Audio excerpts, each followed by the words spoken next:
An old woman asked for a seat, and they pushed her to the floor as if she was worth nothing. People saw it and did nothing. But what nobody knew was who she really was, nor the past she carried, nor what that fall was about to trigger. This isn't just a story of injustice. It's a story that's going to reveal buried secrets, unite separate destinies, and test the heart of everyone involved. Mrs. Mary Peterson got onto that bus like she did every morning. With her grey shawl, her flat shoes, and the leather bag hanging from her arm, she looked like just another one of thousands of grandmothers traversing the city at a slow pace. It was Tuesday, the smell of sweat, traffic, and people in a rush. No one paid attention to anyone else. The bus was packed, as always, crossing along the eastbound Highway 101. Mary entered slowly. No one offered her a seat. She barely managed to hold onto the railing to keep from falling. Her breathing was laboured. She had a slight heart flutter and an old ache in her leg that no longer let her walk like she used to. She walked between the seats. She saw a young woman, well-dressed, sitting in one of the reserved seats. Mary approached, with a politeness that you don't see much of these days. "Excuse me, miss. Would you allow me to sit down for a moment?" The woman didn't answer. She only turned up the volume on her music. Mary tried again, this time touching her arm gently. That's when the woman looked up. She had perfect makeup, fake nails, dark sunglasses, and an expression of pure contempt. "Why don't you stay home? Can't you see this is for people who work?" And without another word, she shoved her with her shoulder, hard. Mary lost her balance. She let go of the rail. Her body hit the floor with a dry thud.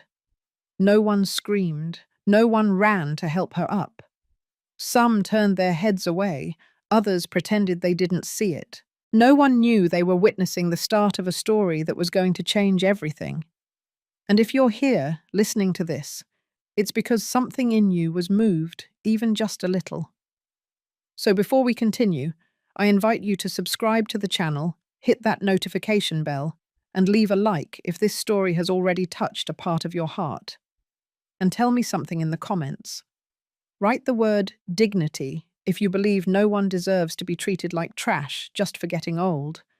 Because what comes next isn't just going to hurt, it's going to leave you thinking for days. Lucy Miller was in the back of the bus. She was 27 years old, carrying a backpack full of notebooks and reviewing some lessons for her second-grade students. When she saw the woman fall, it took her a few seconds to react. But her instinct was stronger. She pushed her way through the passengers, many of whom were still looking out the window. She knelt down next to Mary, holding her head carefully. "Are you all right? Does anything hurt?" Mary tried to get up, but couldn't. Her voice was barely a whisper. "I just need to sit down." The woman who pushed her looked back out the window as if nothing had happened, as if Mary was invisible, as if she hadn't heard the impact. Lucy demanded that the driver stop the bus, but he refused.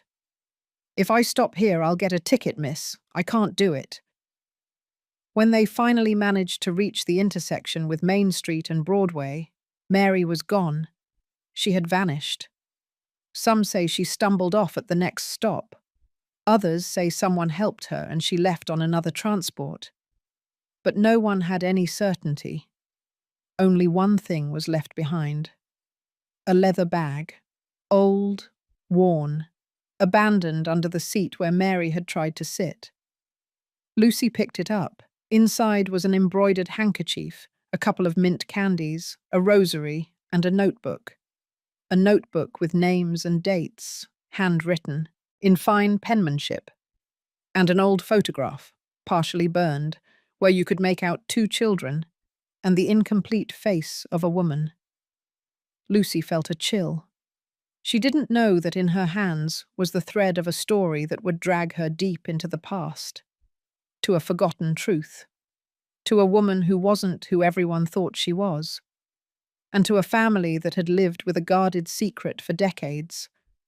This is the story of Mrs. Mary, and we're just getting started. Lucy couldn't sleep that night. Every time she closed her eyes, she saw the face of the woman falling to the floor again, her eyes closed, the muffled groan, the dry thud on the bus floor. And what weighed on her the most wasn't the fall, but what came after. The silence. No one got up. No one raised their voice. No one did anything. Since she was a child, Lucy had learned that you don't turn your back on someone else's pain.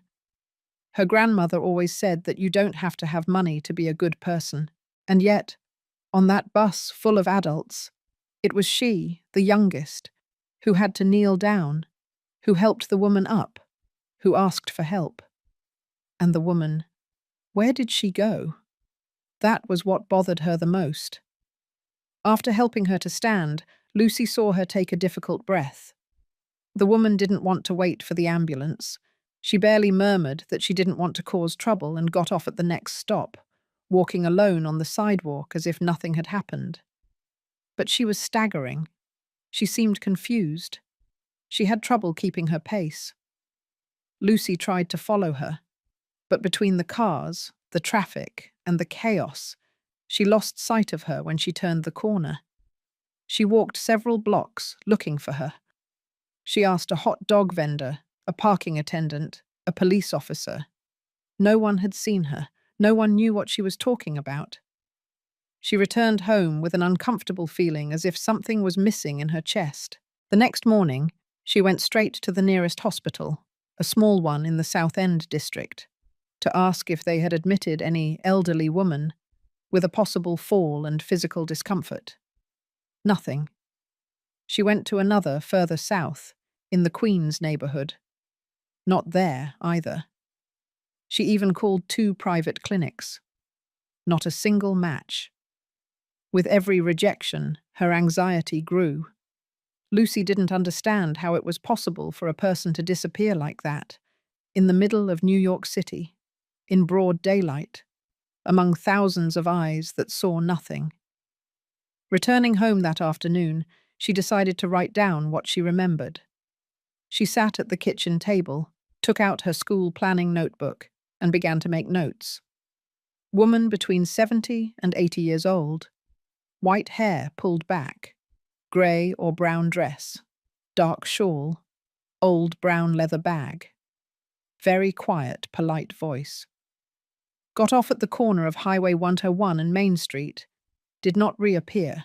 As she was writing, something struck her memory. The bag. When she helped the woman get up, she noticed she had a bag hanging from her shoulder. But when she got off the bus, was she carrying it? Did she forget it? Did she drop it? That doubt was like a spark, because if the bag had been left on the bus, maybe it was still there.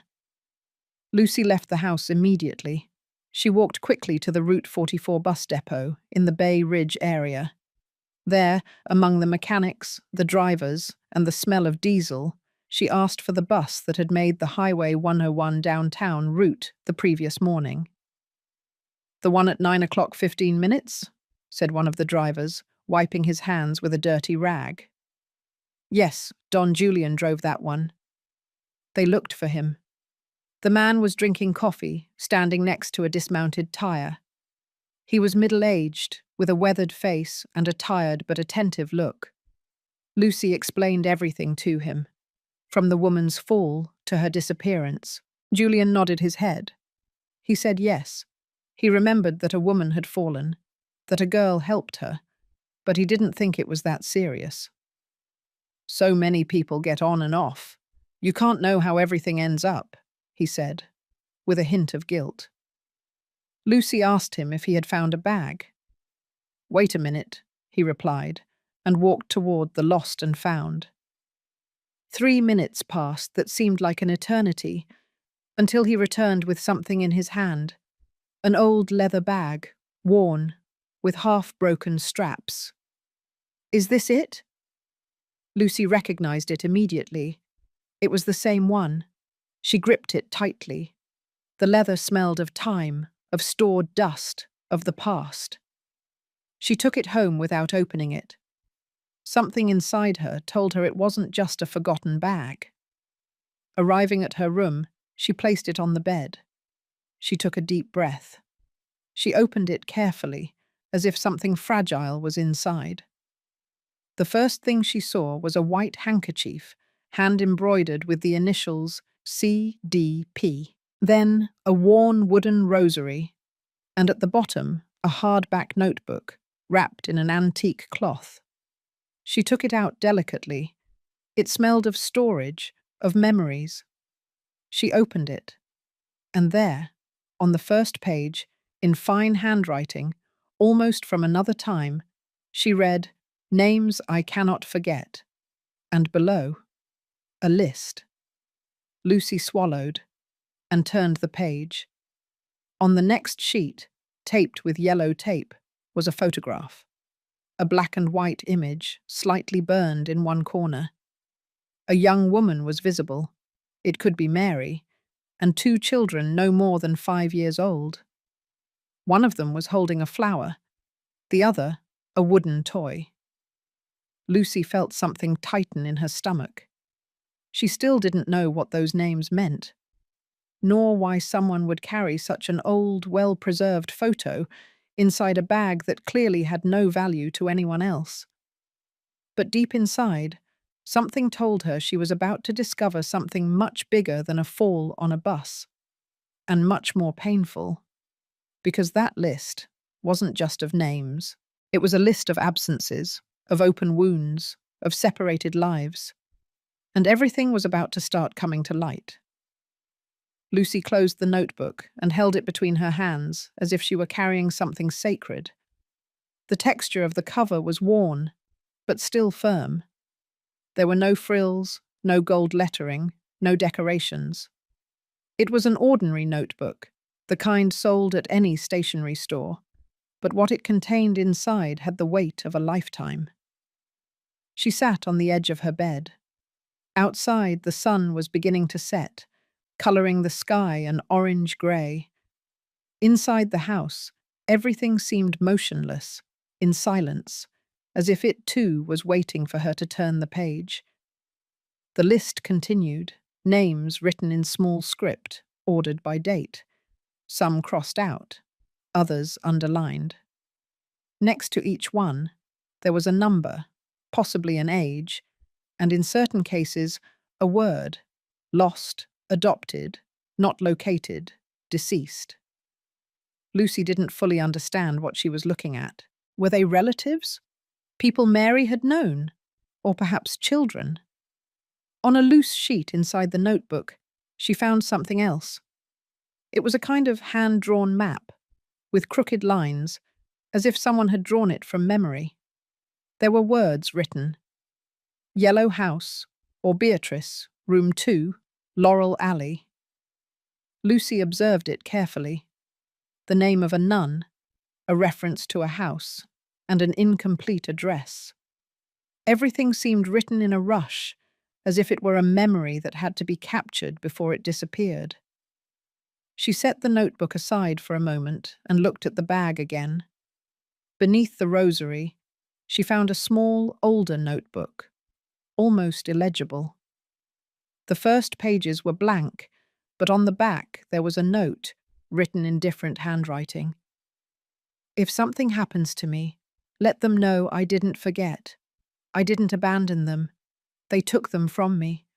And even if the world closes the door on me, I won't stop looking for them. Lucy felt a chill. That sentence wasn't from someone confused. It was from someone broken inside, who lived with guilt and hope at the same time. It was from a mother. With a heavy heart, she returned to the notebook and went back to the first page. She reread every name calmly. 2 of them were written in a firmer hand, as if they had been forcefully marked, Gabriel and Thomas, both with the same date next to them, May 4, 1971. Then, in a corner, barely visible, a phrase that seemed to be written with a different pen. 12th Street, East LA, Mrs. Rebecca's boarding house. Lucy jumped up. East LA, she murmured to herself. That neighborhood was less than 40 minutes away by subway. She knew the area well because of her mother, who had worked for years at a nearby bakery. What struck her the most was that mixture of loose clues, incomplete memories, and names that seemed to scream from the paper. It was too late to go out, but something inside her wouldn't let her wait until the next day. She put the notebook, the map, and the small book in a backpack, and without telling anyone, she headed for the metro station at Union Square. The neighborhood was dense, with tight alleys, unplastered brick houses, cables hanging between poles, and stray dogs roaming among the trash cans. She asked in a store for the street mentioned. The owner, an older man with thick eyebrows, told her that the street existed, but that Laurel Alley hadn't been called that for years. However, he gave her an approximate address. Lucy reached a rusty green gate with the number 156 painted by hand. She knocked. Nothing. She knocked again. A minute later, an older woman, thin, with a blue shawl and a cane, opened the door. "Are you Mrs. Rebecca?" Lucy asked, her heart racing. "Who's asking?" the woman replied, suspicious. "You don't know me. I'm Lucy Miller. I wanted to ask you about a woman. Maybe she lived here recently. Her name is Mary. Mary," she took out the notebook. "Mary D.P. I'm not sure of the full last name." The woman was silent. She looked at the notebook. Then she looked Lucy in the eyes. "The old woman from the bus." Lucy froze. "How do you know?" "Because a few days ago a young woman came here. She showed me a picture. She asked about Mrs. Mary. And then Mary herself came here one night. She asked me to keep an envelope. She didn't tell me anything else. She just cried. And then she left, trembling." Lucy didn't know what to say. Her head filled with more questions. Who was the woman who looked for her? What was in that envelope? "Do you still have it?" Mrs. Rebecca nodded. She went in with difficulty and returned with a brown envelope, sealed with an old ribbon. She said that if anyone came, she should only hand it over if they asked about Gabriel and Thomas. Lucy felt the air leave her body. "Gabriel and Thomas," she repeated. "They are the names that appear in the notebook." "Then it's yours." Lucy held the envelope with both hands. It was light, but its contents weighed more than any brick. She opened it carefully. Inside was a photo, a color image worn by the years, a young woman, 2 children hugging her, and on the back, an inscription written in black ink. "The last day at home, before they took them away from me." Lucy closed her eyes. That envelope not only confirmed that Mary wasn't just any elderly woman. She was a woman with a broken past, a story violently torn away. And now someone else was also looking for her, but not with the same intentions. Lucy stood for a long time in front of the closed door of the boarding house, with the envelope in her hands and her mind spinning like a whirlpool.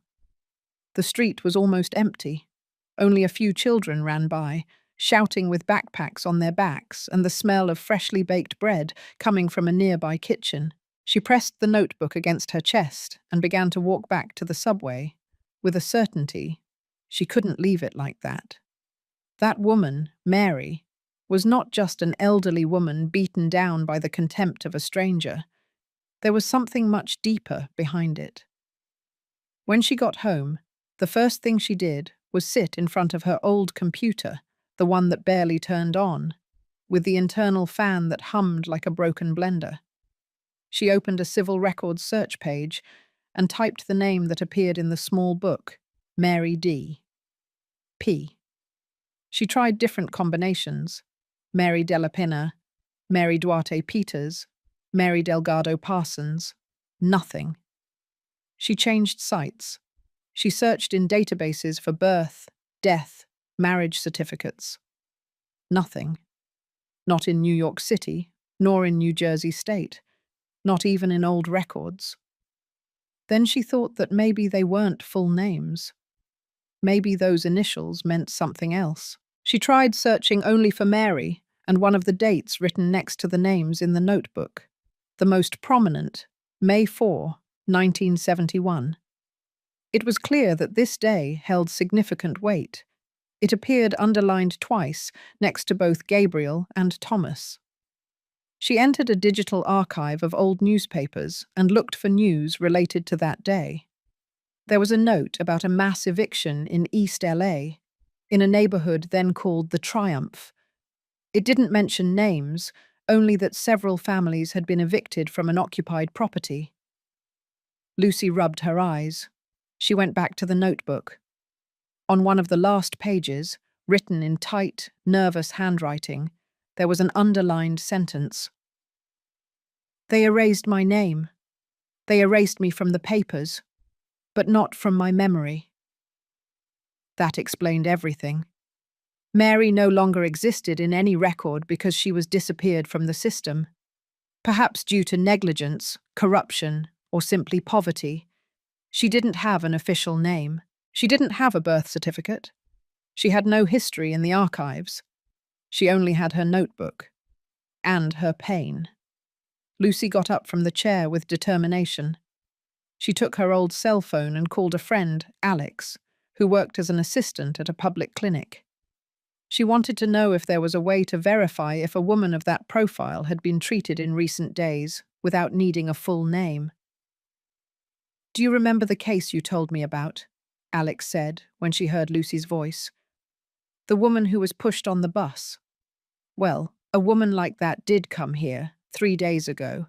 She came into the emergency room for a hip injury, but she gave a different name, one that no one could confirm later." "What name?" "Maria Rivers." "But she didn't have ID. She just said that and signed with a shaky hand. After one night in the hospital, she left. No one accompanied her.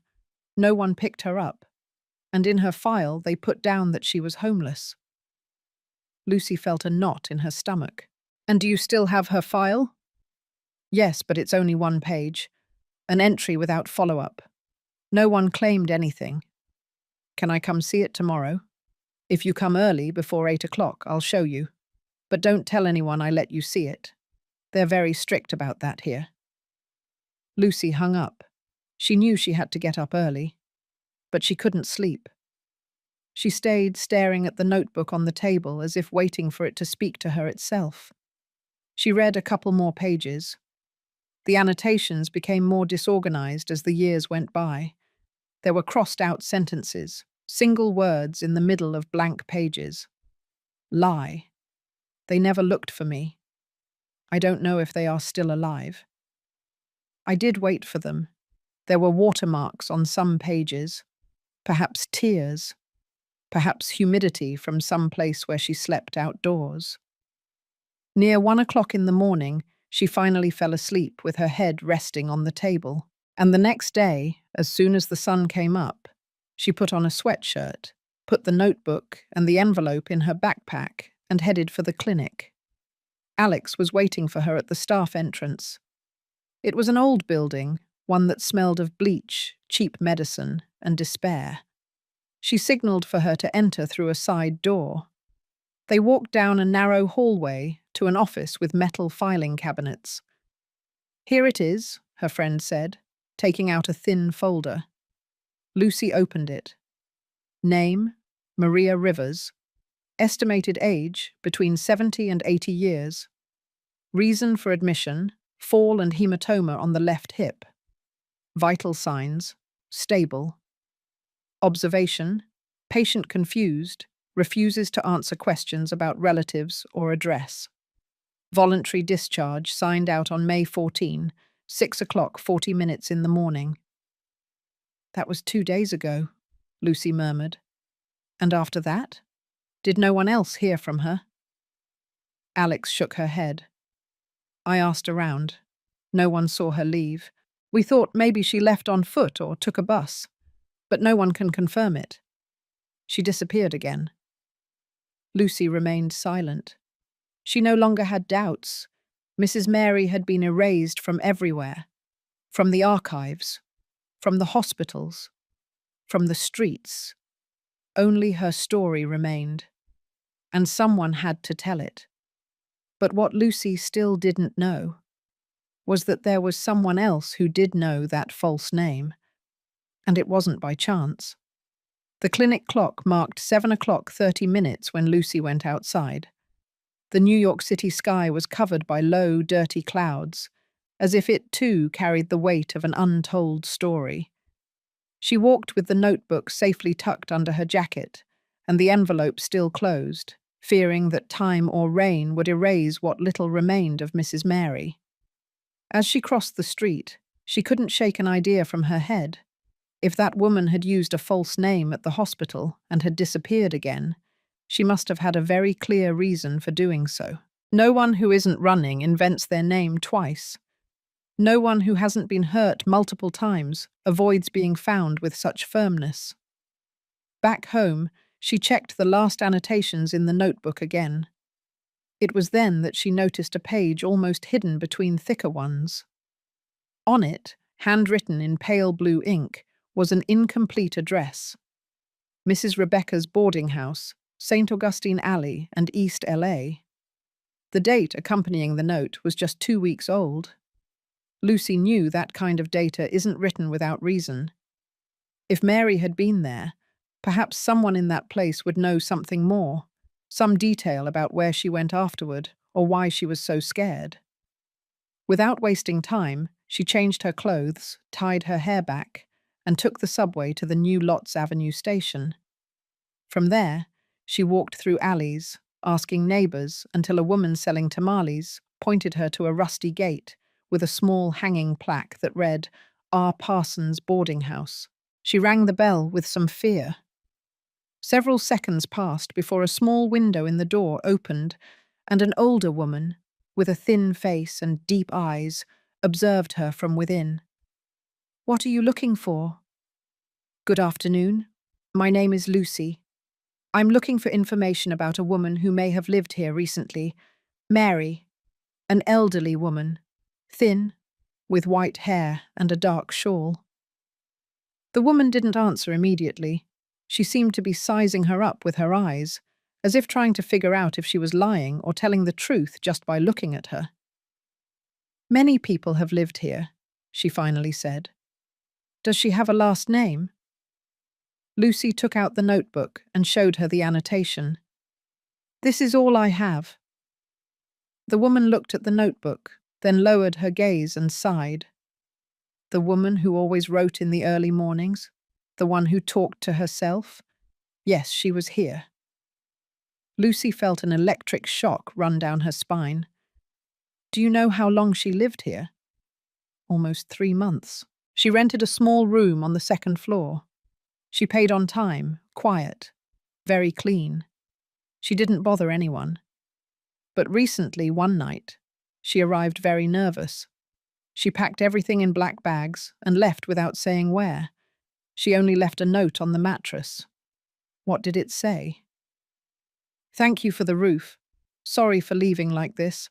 I can't stay where they've already found me." Lucy was silent. "Who found her?" she asked in a low voice. "I don't know.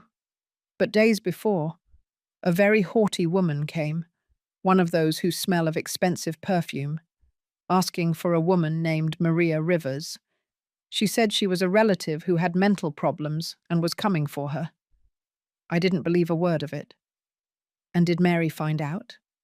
"I don't know if it was a coincidence, but 2 days later she was gone, and she left no trace. Only the note." Lucy swallowed. "Can I see her room?" The woman hesitated, but finally agreed. They went up together a narrow staircase with worn concrete steps. The room was empty, except for a metal cot and an old plastic table. Next to the window, there were marks of adhesive tape on the wall. as if photos, papers, and memories had been stuck there. Lucy approached. On the window frame, written in pencil, almost invisible, was a name: Thomas. There was nothing more, but it was enough. Going downstairs, the owner of the boarding house told her something she didn't expect. She asked me for only one thing before she left.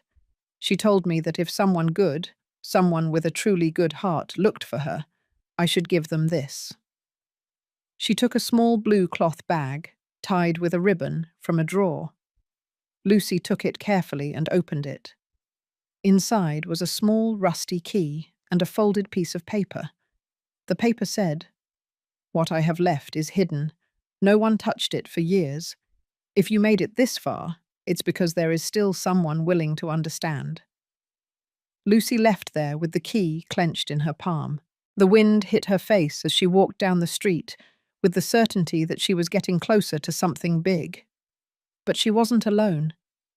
A man watched her from a corner, sitting on a motorcycle. He had been following her for days, and now he also knew about the boarding house and about the key. The small Takuba hospital was always full. It was an old 3-story building with cracked ceilings and chipped metal chairs in the waiting room. Outside, the line for the emergency room extended to the sidewalk, among people carrying wrinkled prescriptions, inconclusive studies, and the hope that they would be seen that day.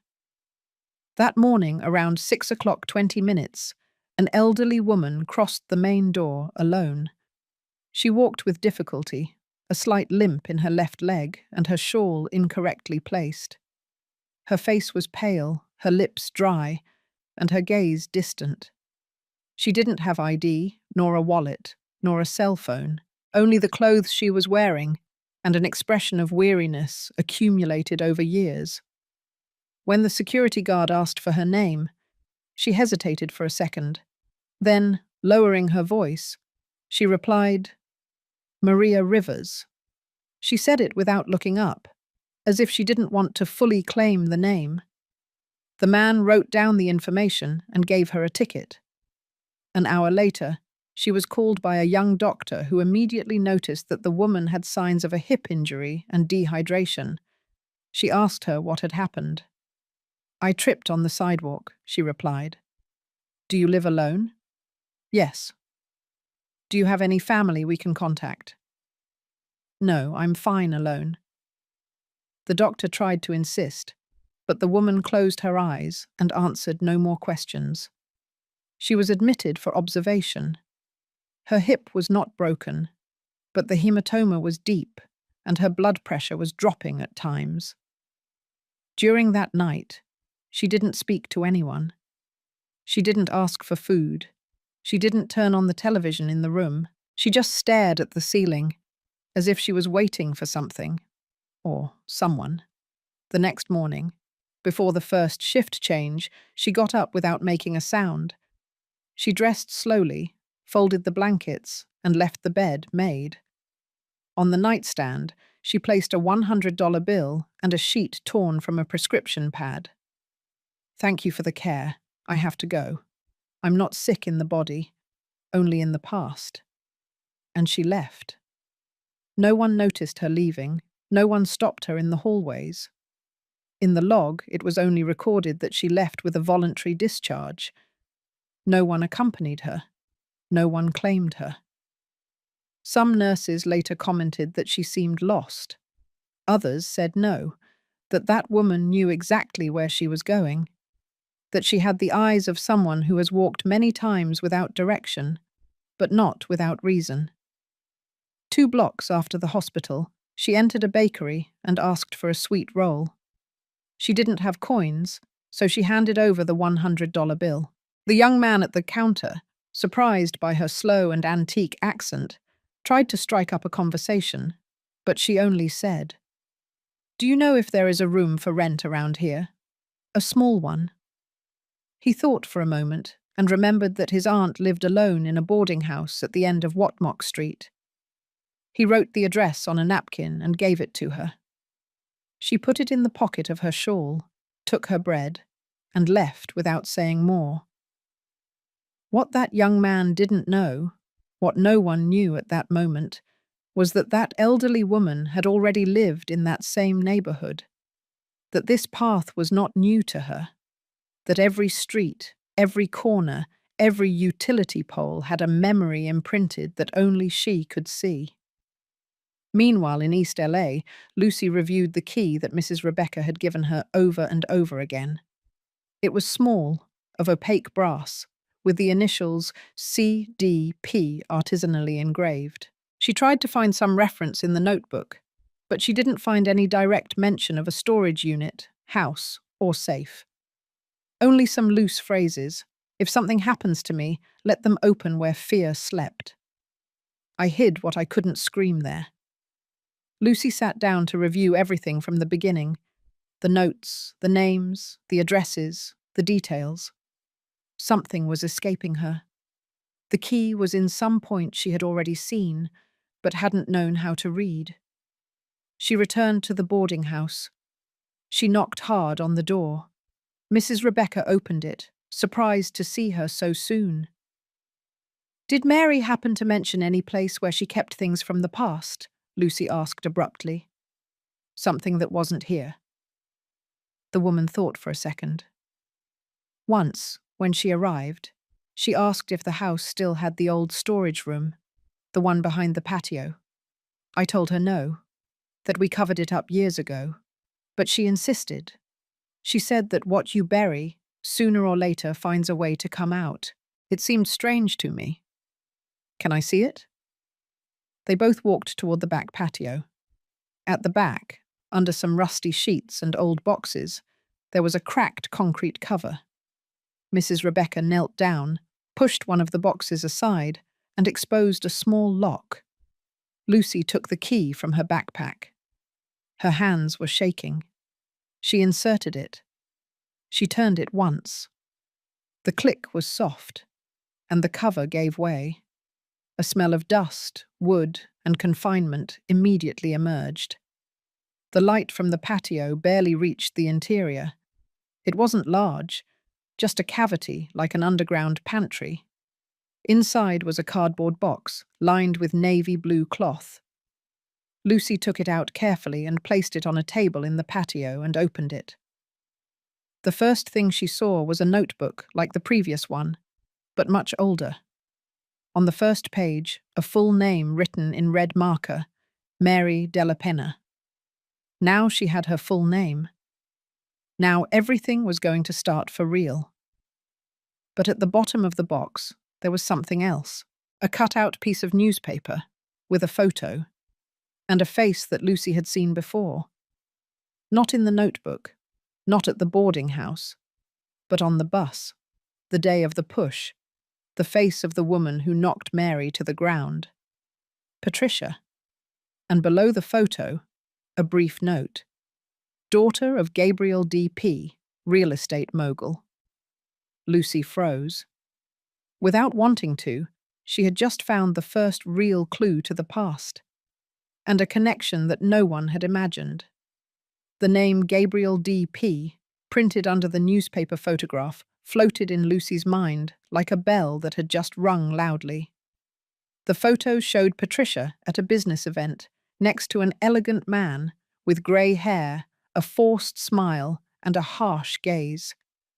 He was her father, the same one who, according to the clipping, had built a real estate empire in the south of the city.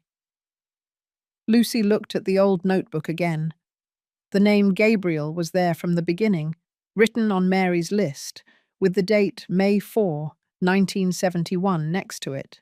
That day must have a special meaning, a kind of line drawn between the past and everything that came after. She sat on the floor of the small room where she had found the box, and with her heart pounding, she opened the notebook to the first page. The handwriting was younger than in the previous notebook.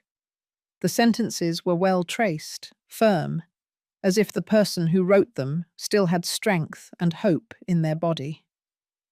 Today was the most difficult day of my life. I left with the children without knowing where. No one helped me. No one asked. No one stopped that man when he threw us out of the house with our suitcases on the sidewalk and our dignity in shreds.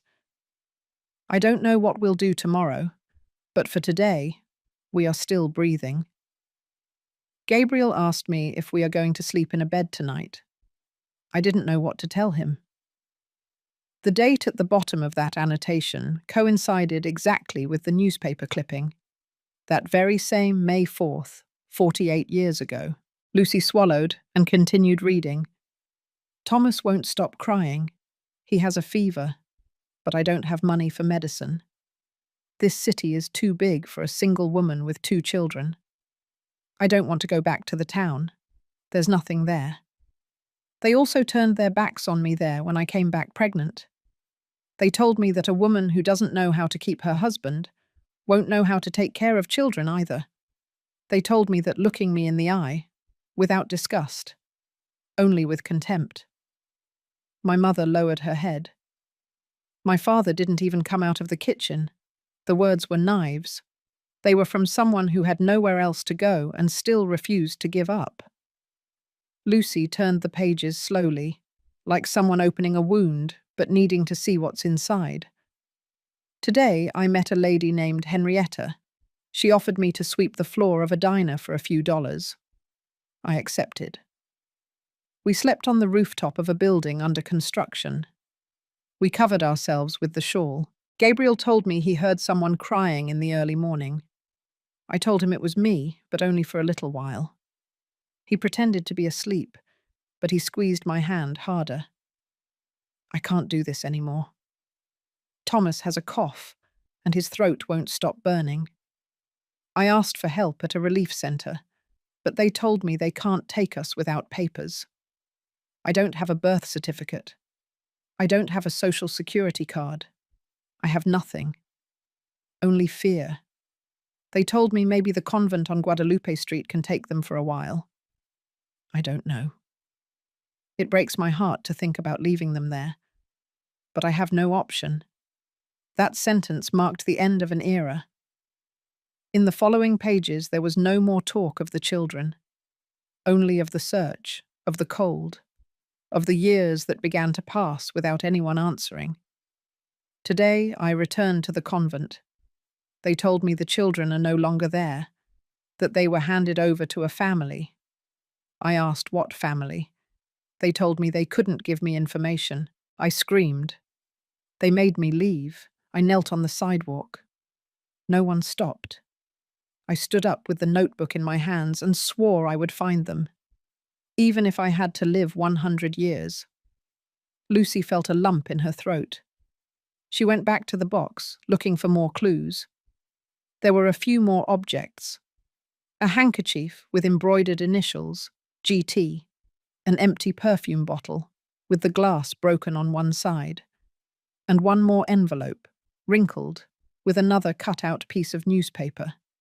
This time older, it showed a brief note. Eviction in East LA property leaves families homeless. Government promises support. There were no names, only a blurry image of a woman carrying 2 children. Her face was not clear, but the hands, the shape of the body, Lucy knew it was her. She reread the annotation that Mary had left next to the key. If you made it this far, it's because there is still someone willing to understand. Lucy understood. She felt it. But she also knew that understanding Mary's pain wasn't enough. She had to do something with it. Give it an ending. Justice. Reparation, even if it was delayed. She stood up, closed the box again, and put it in her backpack. But just before leaving the room, her cell phone vibrated. It was an unknown number. Hello? The voice on the other end was deep, paused. Are you the girl who's looking for Mrs. Mary? Lucy was silent. Who is this? Let's say someone who knows more than he seems to. If you really want to help her, you need to hear what I saw, what I kept quiet about for years. Where can we meet? The man hesitated. At St. Peter's Parish, this afternoon. Don't come with anyone. And don't say my name over the phone." Lucy hung up without knowing exactly what had just happened. But she knew instantly. That man, the one who said he knew more, was part of Mary's story. And by the way he spoke, it was possible that he hadn't helped her when he should have. Or worse, that he had been one of those who betrayed her. St. Peter's Parish, in the Claremont neighbourhood, was an old construction, one of those that smells of incense and old wood. At that hour of the afternoon, there was no mass or activities. Only a few people prayed in silence, sitting on the ends of the pews. The wind entered through the open stained glass windows, gently moving the candles on the side altar. Lucy arrived on time, with her backpack slung over her shoulder and an uneasy heart. She sat in one of the central pews and waited. She didn't know who she should look for. She only had that voice in her head, paused, firm, with a strange weight that you don't hear in just anyone. A few minutes later, an older man sat a couple of seats away. He was dressed simply, with a beige jacket and a dark beret. He had large, thick hands, like someone who worked with brick or wood for many years. He didn't turn to look at her, but he spoke in a low voice. "You shouldn't be walking around alone with things like that. Sometimes the past doesn't want to be brought out." Lucy turned towards him. She didn't know him, or so she thought. "Are you the one who called me?" "Yes, but don't say my name. No one should know we're talking." Lucy pressed her lips together. Her instinct told her she could trust him, but at the same time, everything in her remained alert. "You said you knew things about Mary." The man nodded. "I knew her, more than 40 years ago, when she came to work in a house in the Del Valle neighbourhood. Mrs. Agnes hired her, the mother of Don Julian, the owner of the land. Mary cleaned, looked after the children, cooked, and even though she was quiet, she always treated everyone well." What year was that? 71. Right after that mass eviction that was in the newspaper. She never talked about her past. But once I happened to see her crying in the kitchen. I asked her if she was okay, and she only said that she had left her children for a while and didn't know if she would see them again. Lucy felt a knot in her stomach. What happened next? One day, without warning, Mrs. Agnes fired her. She said someone had broken into the house at night and things were missing. Mary swore it wasn't her, but no one listened. She left crying. No one defended her. The man hesitated. "I should have spoken up, but I didn't. I saw how they mistreated her, how they paid her less than promised, how they made her work late into the night. And I didn't say anything, because I also needed that job." Lucy lowered her gaze. "Do you know anything about her children? Do you know what happened to them?" "Not directly, but many years later I found out something that chilled my blood. The boss, Don Julian, had a brother who went to live abroad. His name was Gabriel. He had a daughter, Patricia, and once at a dinner, I overheard them saying that the girl wasn't completely blood-related, that she had been adopted, but legally recognized as Gabriel's daughter. I never knew if it was gossip, but seeing that photo you have—" The man looked at her finally, seriously. "I have no doubt." Lucy felt the world closing in on her. Everything fit, but at the same time, it seemed impossible. Patricia, the woman who had pushed Mary on the bus, could she be Mary's granddaughter? "Where is Mary now?" he asked, after a long silence. Lucy thought about it for a moment. "I don't know. I saw her fall that day. Then she disappeared. I only found her story, her clues. But she is still lost." The man nodded, and before leaving, he left something on the pew, a folded photo. Lucy opened it. It was an old black and white image. Mary, much younger, smiling with two children in her arms, one with curly hair and the other with a serious gaze. On the back, written in pencil, Gabriel and Thomas, last day together, 1971. Lucy was left alone on the pew, looking at the image. The candle on the altar flickered as if it were about to go out, but it resisted. She returned home with that image imprinted in her mind. Every step was heavier. Every piece she discovered brought her closer to that woman's pain, but also to her own. Because it was no longer just about helping, it was about seeking justice. That night, she opened Mary's old notebook one last time. She reread the entry written the day she left them at the convent. The handwriting was shaky, almost illegible. Today I handed over my children. I promised to return. They told me it was for their own good. They told me it was temporary. But something inside me broke when I heard the door close behind them. I don't know if I can ever forgive myself, but I swear I will look for them every day, until the last one. Lucy closed her eyes. The weight of the unkept promise was like an endless echo. But there was still one possibility left. One more clue. In one of the margins of the notebook, almost imperceptible, was an address written in pencil, St. Teresa's Convent, Cuernavaca, Morelos. And a single word. File. Lucy knew that the truth might be there, and that she shouldn't go alone. Because if what she suspected was true, someone else would also be looking for that same file, not to find the truth, but to bury it. Cuernavaca dawned warm, as if the sun didn't quite dare to come out. The streets, still damp from the pre-dawn rain, gave off an aroma of wet earth, and the silence of the historic center contrasted with the storm that Lucy carried inside. She had traveled from New York City on the first bus, with Mary's notebook in her backpack, the envelope with the folded photo, and the address written in pencil she had discovered the night before, St. Teresa's Convent, file. The journey was long. She had been reviewing the names, the dates, the clues, everything she had learned for more than an hour. Mary's story wasn't just a tale of abandonment. It was a puzzle made of omissions, imposed silences, and fragmented memories. And that day, Lucy was going in search of the most important piece, the file that recorded the day Mary lost her children. She asked about the convent to a woman selling flowers in front of the cathedral. She pointed her to a cobblestone alley, almost hidden among trees, that ended in a tall, rusty iron gate.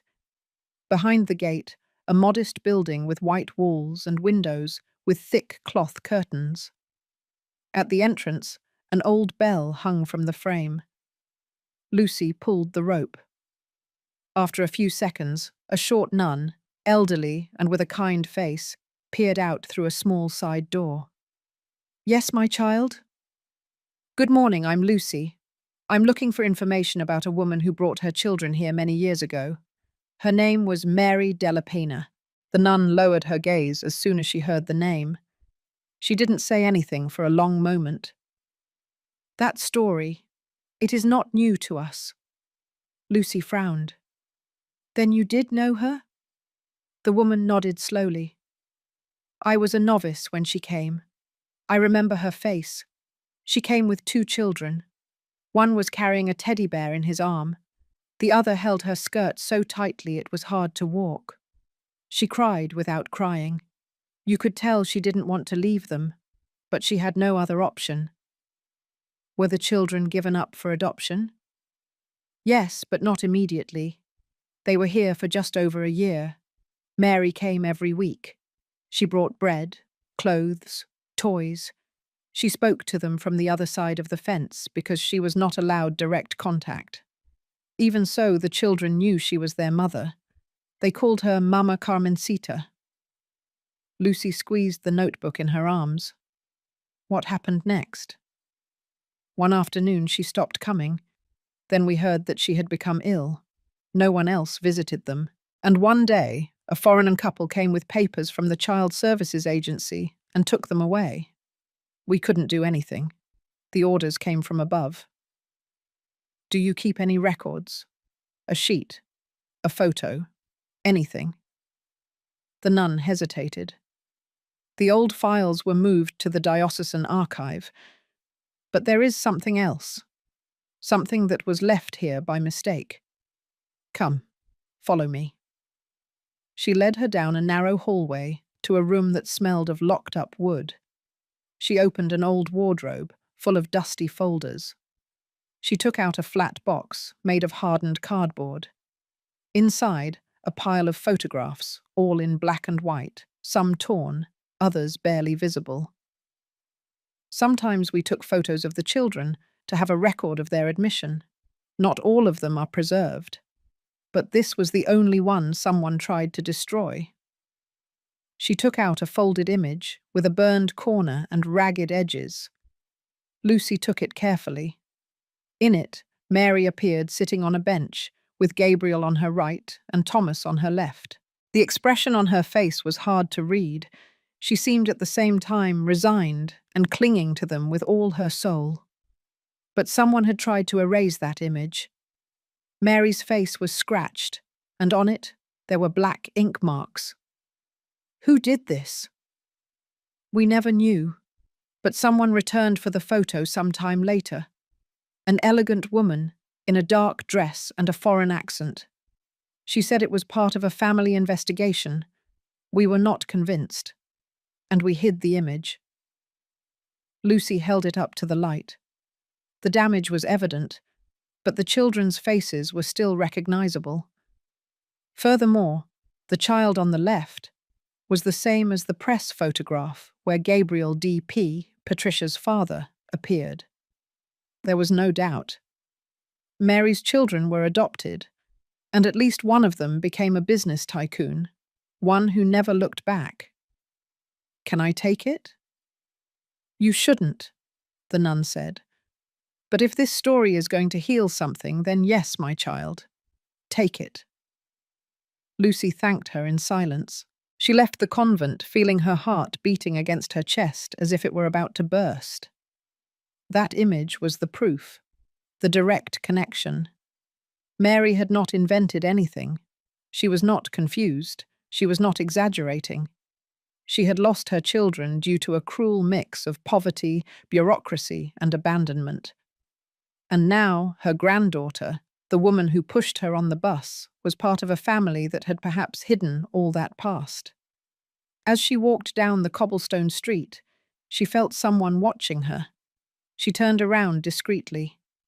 On the opposite corner, a tall man, wearing a cap and dark glasses, pretended to read the menu of a diner. It wasn't the first time she had seen him. She quickened her pace. She got into the first taxi she found and asked to be taken to the terminal. During the ride, she didn't stop looking in the rearview mirror. That image was no longer just a memory. It was a threat to someone, and Lucy knew that if she kept going, there would be no turning back. Lucy arrived at the Cuernavaca bus terminal with an accelerated pulse and a tense gaze. She didn't sit down. She didn't eat. She wasn't distracted by anything. She only waited for the next bus back to New York City, while watching every face that entered or left the waiting room out of the corner of her eye. The man with the cap was no longer there, but his presence continued to hover like a shadow. She knew what that meant, what she carried in her backpack. Those photos, that notebook, and that story were dangerous. Not because of what they showed, but because of what they revealed. Once on the bus, she leaned against the window and closed her eyes. But she didn't sleep. She thought again and again about what the sister at the convent had told her. About those days when Mary visited her children, about that lost year, and the moment she simply stopped showing up. Was it due to illness? Due to threats? Or because they snatched away even that from her?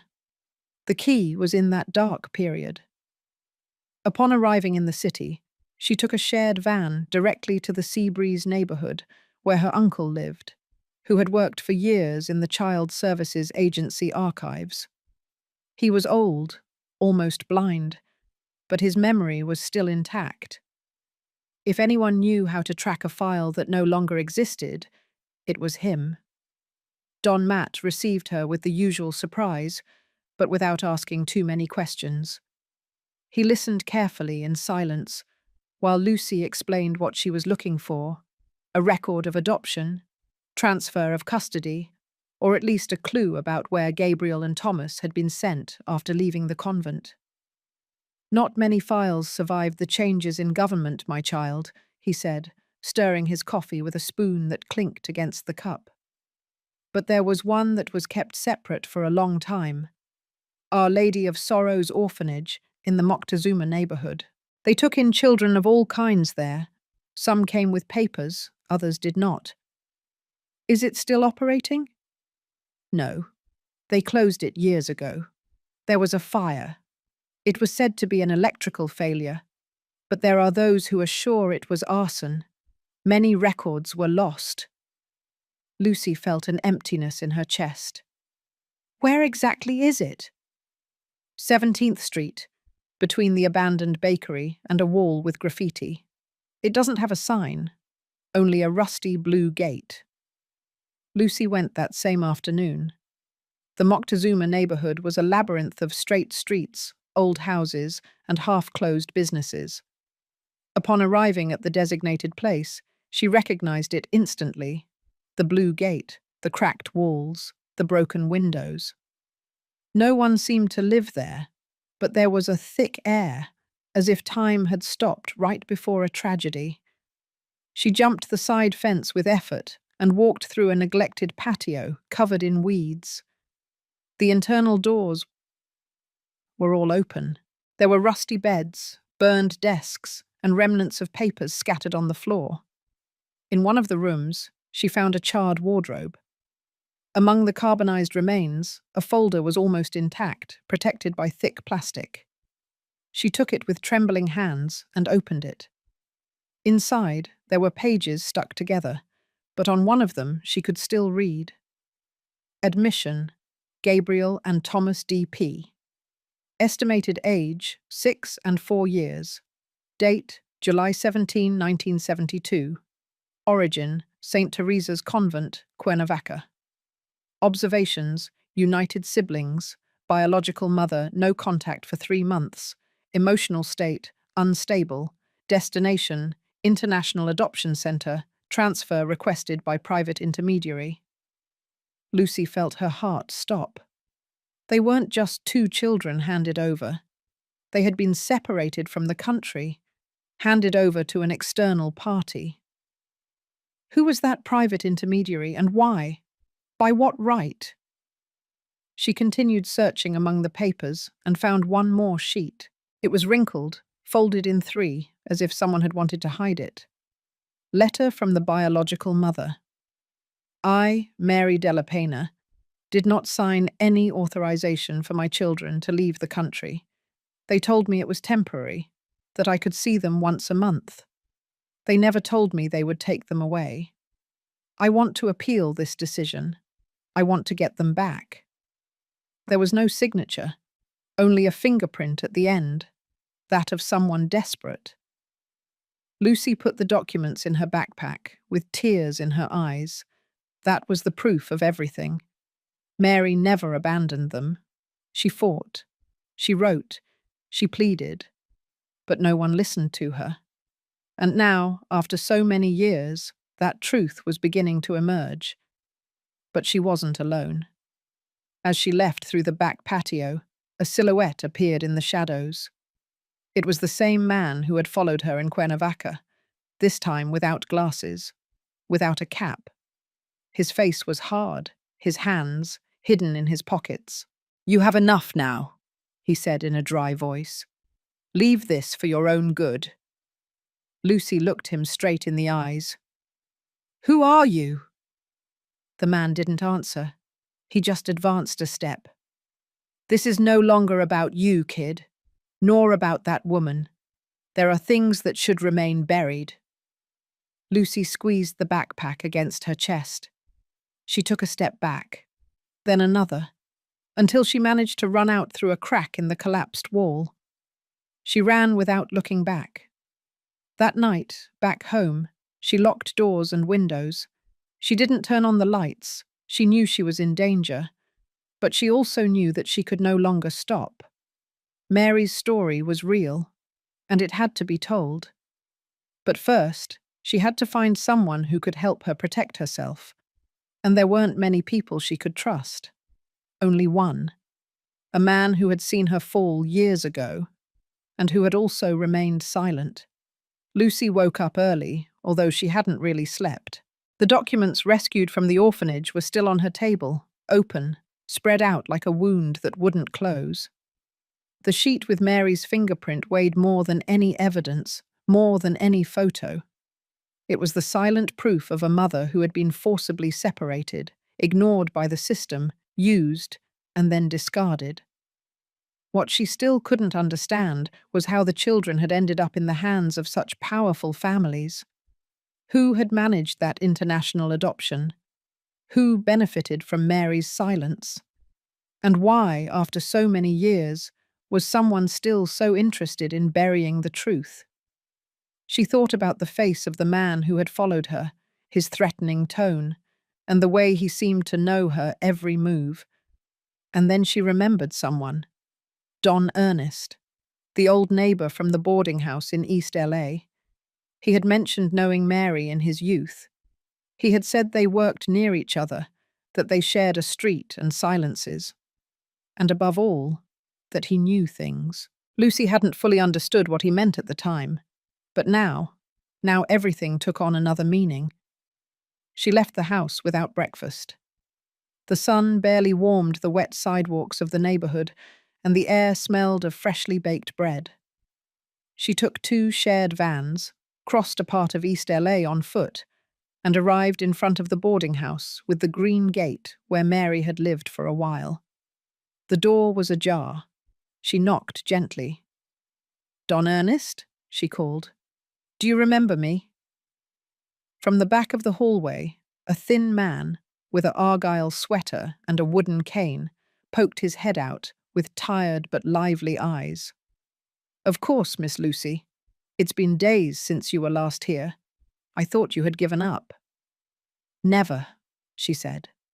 "On the contrary, I have more questions, and I think you can help me answer them." Don Ernest invited her in with a gesture. They sat in an inner courtyard, next to a dried-up bougainvillea and a forgotten wheelchair. He offered her Mexican-style coffee with brown sugar, served in a cup chipped at the rim. "Tell me what you want to know." Lucy took out Mary's notebook and put it on the table. "Did you know Gabriel?" "Mary's son?" Don Ernest was silent for several seconds. Then he nodded slowly. "I knew him, when he wasn't called Gabriel PD, but Gabriel, the boy who ran through these streets with torn shoes and dirty nails. The same one who clung to his mother's arm when he was scared. The same one who once asked me if it was true that the world was so big that she could lose him in it." Lucy swallowed. "What happened to him?" "They took him away. Him and his little brother. A well-dressed man came in a car with New Jersey license plates. It wasn't from child services. I worked with child services, I would have known. This was external. Everything was fast. Mary wasn't there. It was one night. Afterward, when she returned and couldn't find her children, she went crazy. She screamed in the streets. She threw herself on the sidewalk. No one did anything. No one wanted to get involved. I took her to her room and left her to cry alone." "Did you never find out who that man was?" Don Ernest shook his head. "But I saw him again years later, in a newspaper, in a section on successful business people. His name was Julian de la Pena. He said he had adopted 2 children abroad, but one was Mexican. That child was Gabriel. I recognized him." "Are you sure?" "As sure as my name is Ernest. That boy's eyes, they were the same. And I also saw his daughter, Patricia. I don't know if she knows the story. I don't know if she ignores it or hides it. But that woman, she looks more like Mary than she herself imagines. Lucy listened with absolute attention. Every word fell like a piece in the puzzle. There were no longer any doubts. Gabriel had been illegally adopted, relocated, renamed. He was given a new life, but at the cost of breaking another, that of his mother. Did Mary ever talk to you about it directly? Once. She told me, I don't want my children to live with rage. I prefer that they think I forgot them than for them to know that they were searched for and sold. That's what she said. As if carrying the guilt was her way of protecting them. Lucy felt her eyes well up. Do you know where she might be now? No. But if Mary is still walking this world, she shouldn't be far from silence. She didn't want revenge. She only wanted to find them, hug them one last time, and if it wasn't possible, at least make sure they were alive. Lucy put the notebook away with trembling hands. She thanked the old man for everything and said goodbye. But as she left the boarding house, she stopped. A few feet away, leaning against a post, was the same man in the cap, now without hiding. Lucy gritted her teeth, quickened her pace, and walked away among the stalls of the nearby market. That man wasn't following Mary. He was following Lucy, and he was no longer hiding. The next thing he would do wouldn't be just watching. Lucy walked aimlessly for several blocks, her thoughts as tangled as the traffic on the Tlalpan Causeway at rush hour. She had managed to leave the boarding house without the mysterious man approaching her, but she no longer had any doubts. He was following her. Not Mary. Her. What she held in her hands, the notebook, the photographs, the orphanage documents, had become more than a story. It had become a risk. She reached the public library in the Alamos neighborhood, a modest building, but quiet, almost empty, with long wooden tables and dusty shelves. There she could think calmly. She sat in the back, took out the oldest notebook, and began to review it again, looking for something she might have overlooked. And it was there, between the folded pages, that she found a loose sheet, written in blue ink, wrinkled at the edges. It was folded into 4, as if it had been secretly kept for years. It was a letter. The penmanship was unmistakable, Mary's. Firmer than in the rest of the notebook, as if that letter had been written in a moment of absolute clarity or total despair. Lucy unfolded it and began to read. My children, I don't know where you are, or if you will ever read this. Perhaps you already have another family, another language, another life. Perhaps you hate me. Perhaps you forgot me. But I didn't forget you. Every day that passes, I feel further away, but I hear you in my memories, Gabriel laughing with his mouth full of beans, Thomas asking me questions I didn't know how to answer. They took everything from me. They made me sign papers I didn't understand, under threats I couldn't face. They promised me it was temporary, that they just needed help settling you. I, innocent, trusted, and when I returned, you were no longer there. Lucy stopped for a moment. Her breathing was heavy. She felt every word weigh on her chest like a brick. She continued reading. I'm not looking for forgiveness. I just want you to know that I never left you willingly, that my silence was not cowardice, but protection. People forget that poor women don't decide, they only obey, and I obeyed not to die. But living without you has been a daily death. If anyone ever comes across these words, if this story ever comes to light, I'm not looking for pity, only justice. And I hope, even if it's late, for one last look from my children. With eternal love, Mum. The ink on the bottom edge was smeared, Was it a tear? A spot of moisture? Impossible to know. But Lucy felt she was touching the living skin of Mary's pain. She carefully put the letter in a new envelope and placed it at the bottom of her backpack, along with the other evidence. That letter was more powerful than any official file, because the truth was in there. Raw, irrefutable, painful. That night, Lucy did not return home. She couldn't. She knew the man who was following her could be waiting for her. Instead, she went to a friend's apartment, Sylvia, in the Narvart neighborhood. She only explained part of what she was doing. Sylvia offered her a blanket and a sleeping pad on the floor. Lucy accepted without asking more. The next morning, she went straight to find the only legal contact she could trust, Attorney Torres. The same one who had once told her about Mary and who, according to him, had been looking for her for years for an unclaimed inheritance. She found him in his office on Marseille Street in the Juarez neighborhood, an old building with small offices and dark hallways. Torres received her with a mixture of surprise and urgency in his eyes. "What are you doing here, Lucy?" he said as soon as he closed the door. "I've been looking for you for days." "I need answers too," she replied, "and protection. But first, I need you to see this." She showed him the letter, then the photos, then the partially burned orphanage admission record. The attorney didn't say anything for several minutes. He just read. He touched the paper as if he couldn't believe what he was seeing. This is enough to open an investigation," he finally murmured. "But it's also enough for certain powerful names to do everything possible to bury it." "Like whom?" "Do you remember the Della Pena family?" Lucy nodded. "Well, they are not just business people. They also have political ties, banks, foundations, friends in power.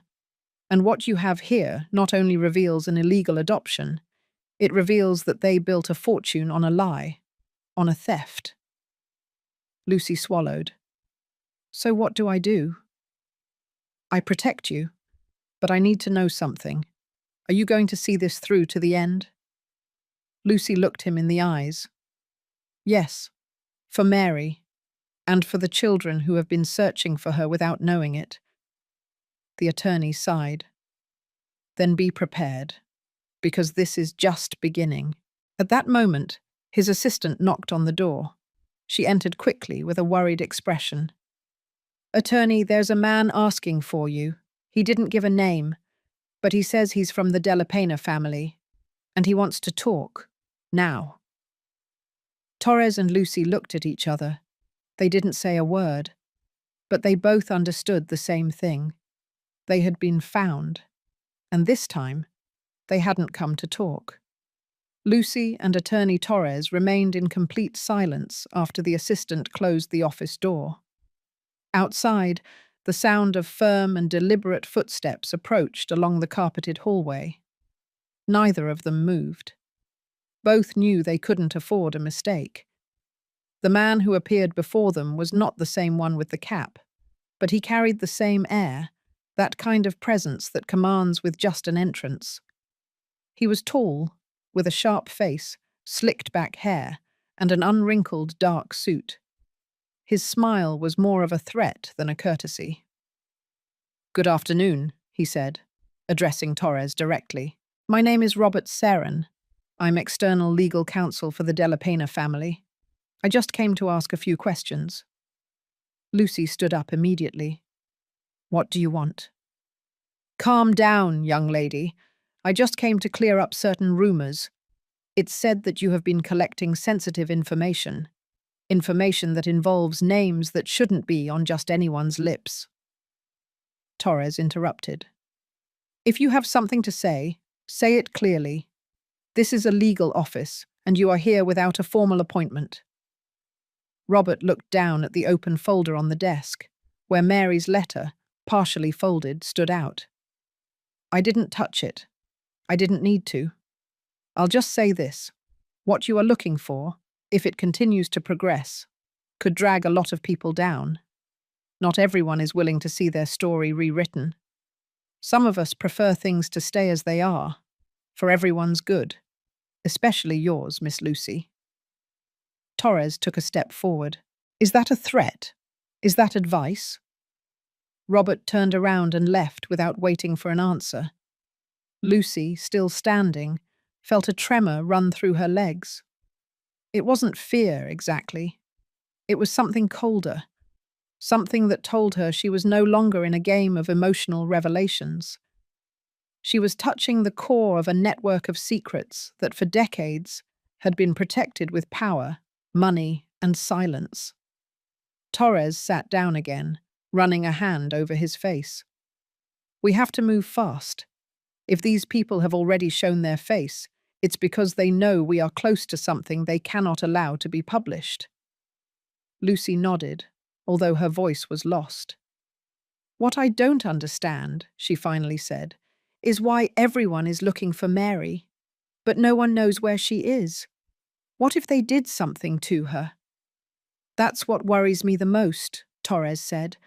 No one has seen her since that incident on the bus, and I have the feeling that her disappearance was not accidental. Lucy left the office with her mind racing in 1,000 directions. She walked away quickly, without taking transportation, crossing streets without looking at the traffic lights, searching through her thoughts for something to guide her. She had the notebook, the photos, the burned records, the letter, and now a direct threat. She passed by a convenience store and bought a prepaid phone. She wouldn't use her main number again. Then, from a phone booth, she called the hospital where she had last seen Mary, the small medical center in Tacuba. She asked to speak with the nurse who attended her. "The patient Maria Rivers," the woman on the other end replied. "We don't have any patient with that name right now. She is not registered. But she was here a few weeks ago.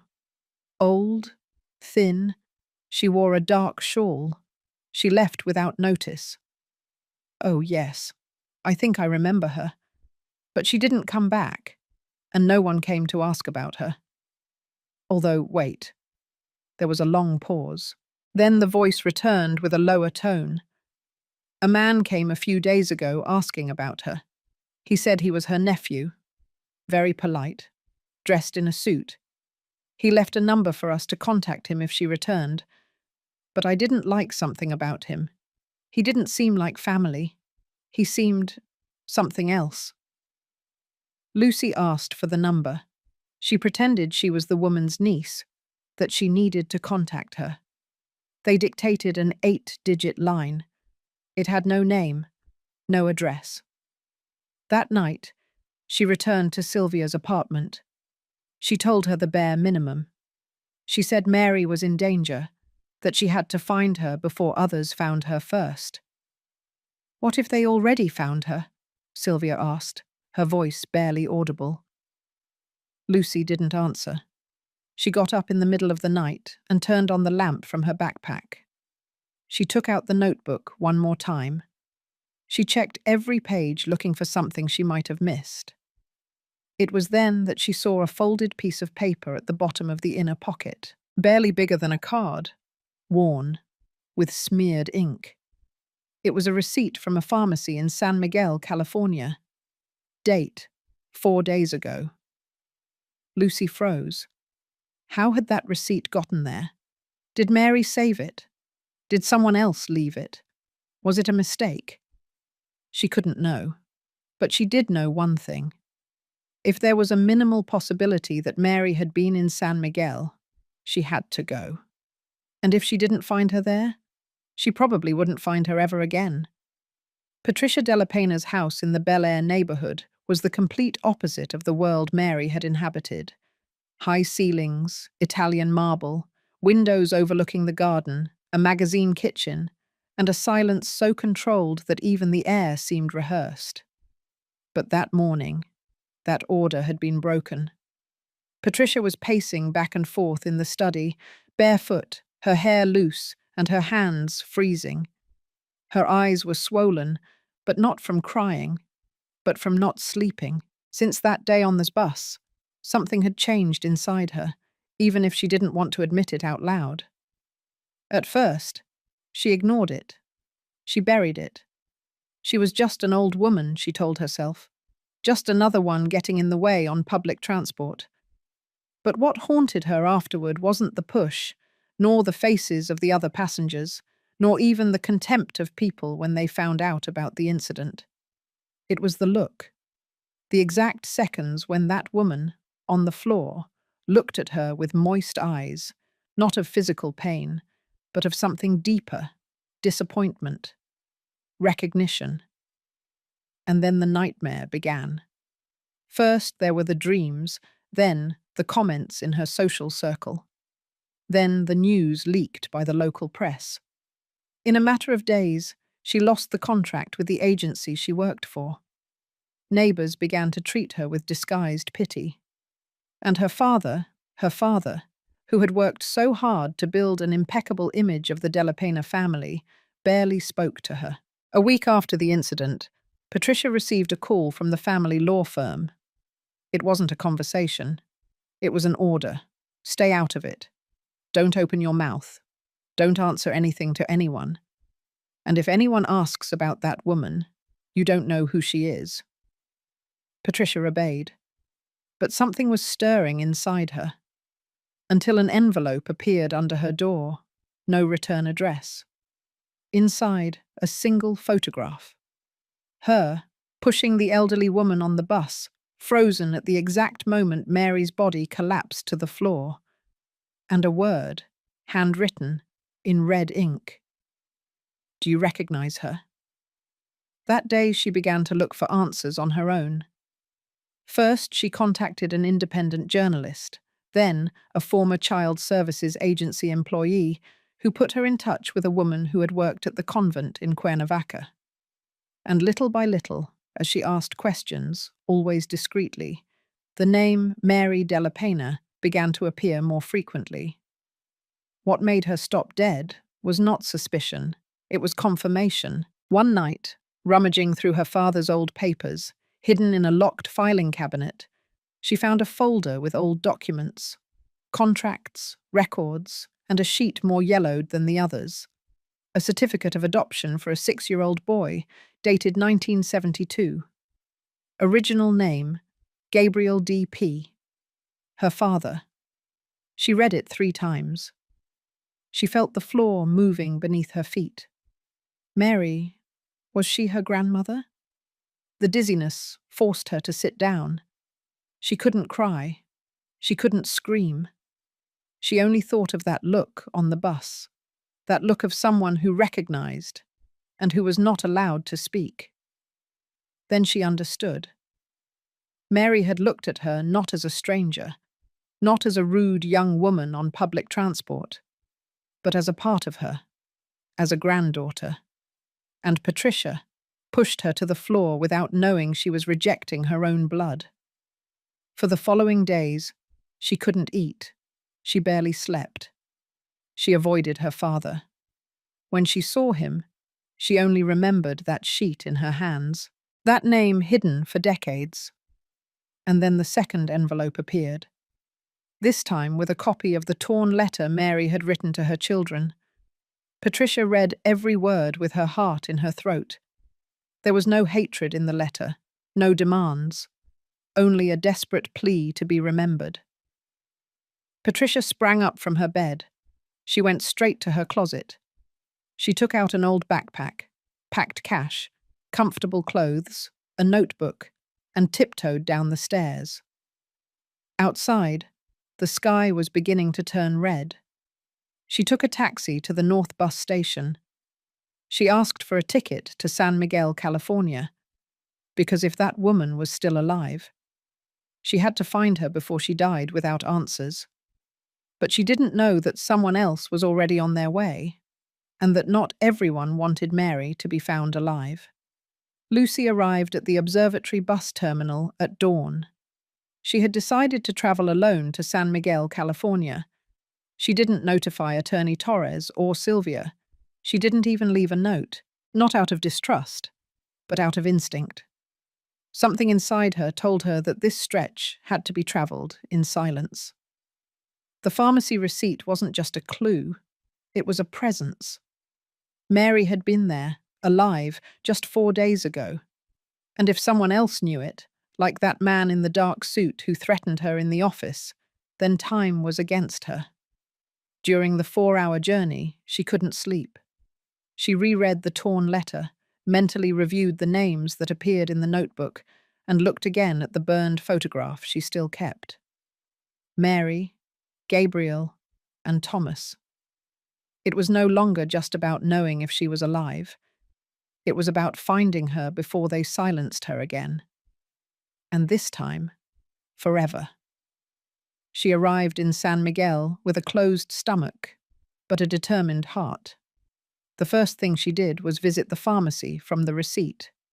She asked naturally if anyone remembered an elderly woman, thin, with a shawl, who had been there that week. The young man attending hesitated for a few seconds, but then nodded. Yes, a lady like that came in. She walked very slowly. She asked me for a cream for joint pain. I asked her if she needed help, but she only told me she lived nearby. She went around Rose Alley. Lucy thanked him and walked out. The alley was narrow, cobblestone, with stone walls and old wooden gates. She went through each one, knocking on doors, asking without insisting too much, until a grey-haired woman, sitting on a chair next to a blue gate, answered her. The lady with the black shawl? Yes, I saw her. She went into the Tertiary Sisters' Hospice 3 days ago. She was carrying a small bag of sweet rolls and an envelope in her hand. Lucy felt a jolt run down her spine. Hospice? Yes, it's a small place at the end of this street.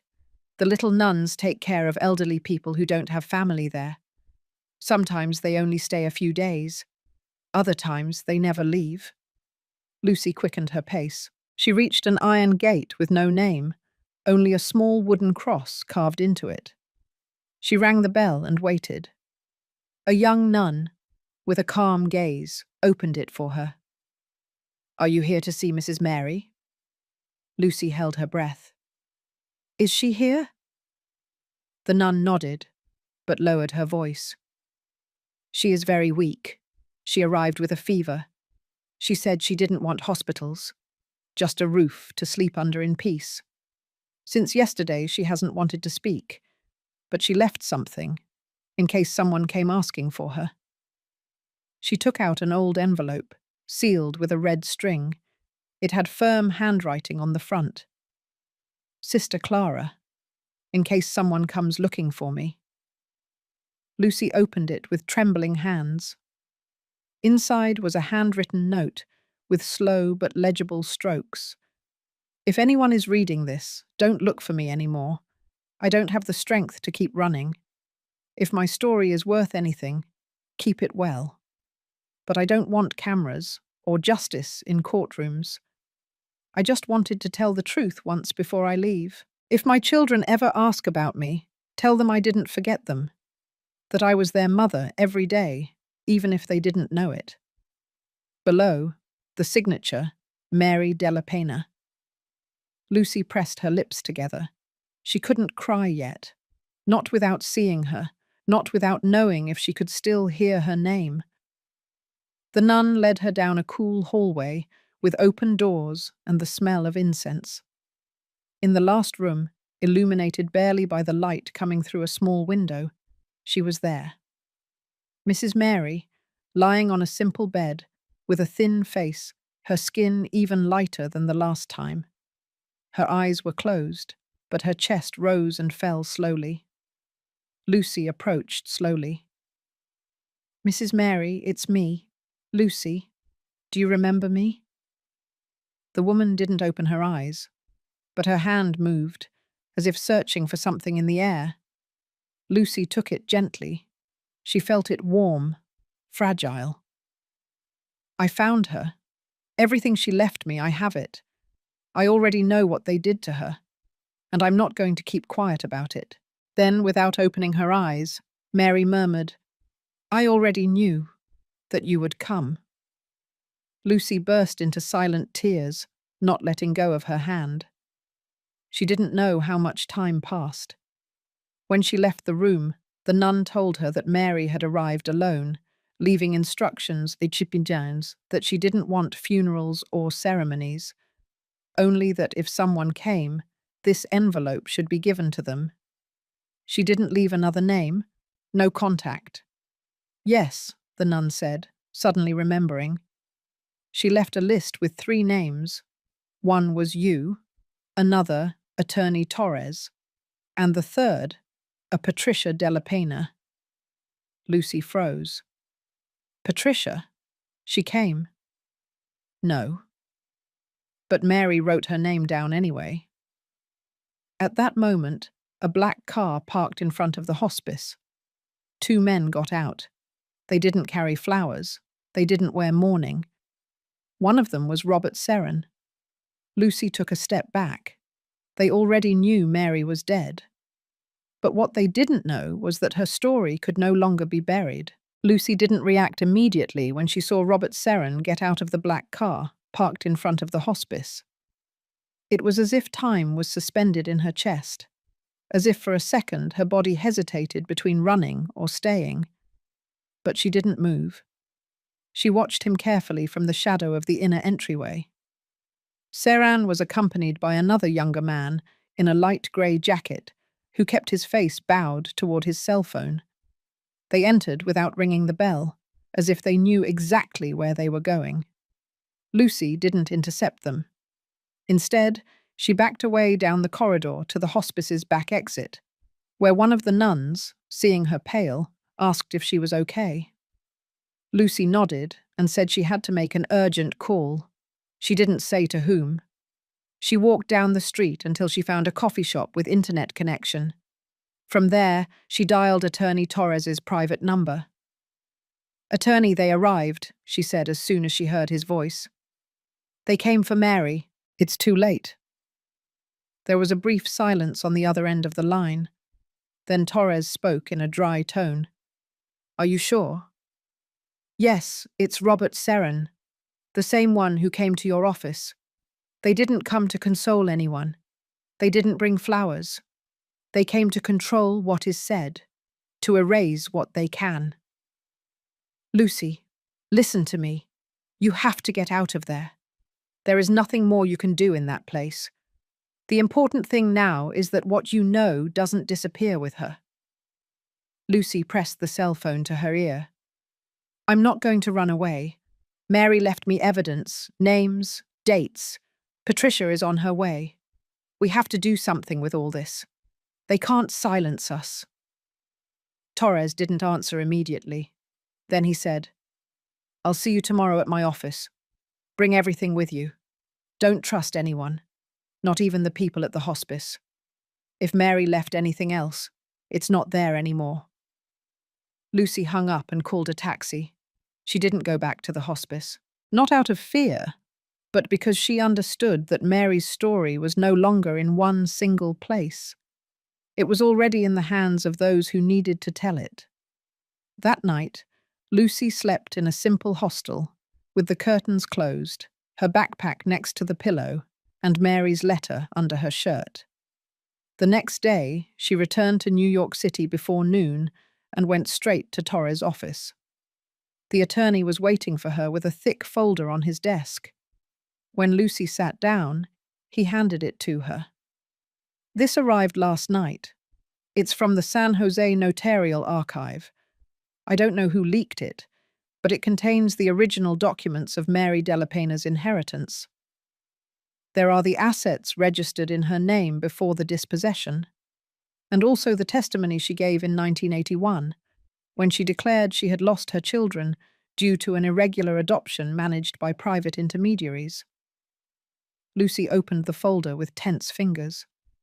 She recognized Mary's signature, the same stroke she had seen in the notebook, in the letter, in the envelopes. "All this," she murmured. "Did she report it?" "Yes, and it was filed away, classified as a closed case due to lack of evidence. The same year Gabriel Della Pena was legally adopted by his current family. Lucy looked up. What do we do with this? Torres looked at her seriously. He was no longer the calculating lawyer who had received her weeks ago. Now his eyes reflected a mixture of rage, powerlessness, and determination. We are going to make this story known, but not on TV, not in a courtroom that dismisses it as an old case.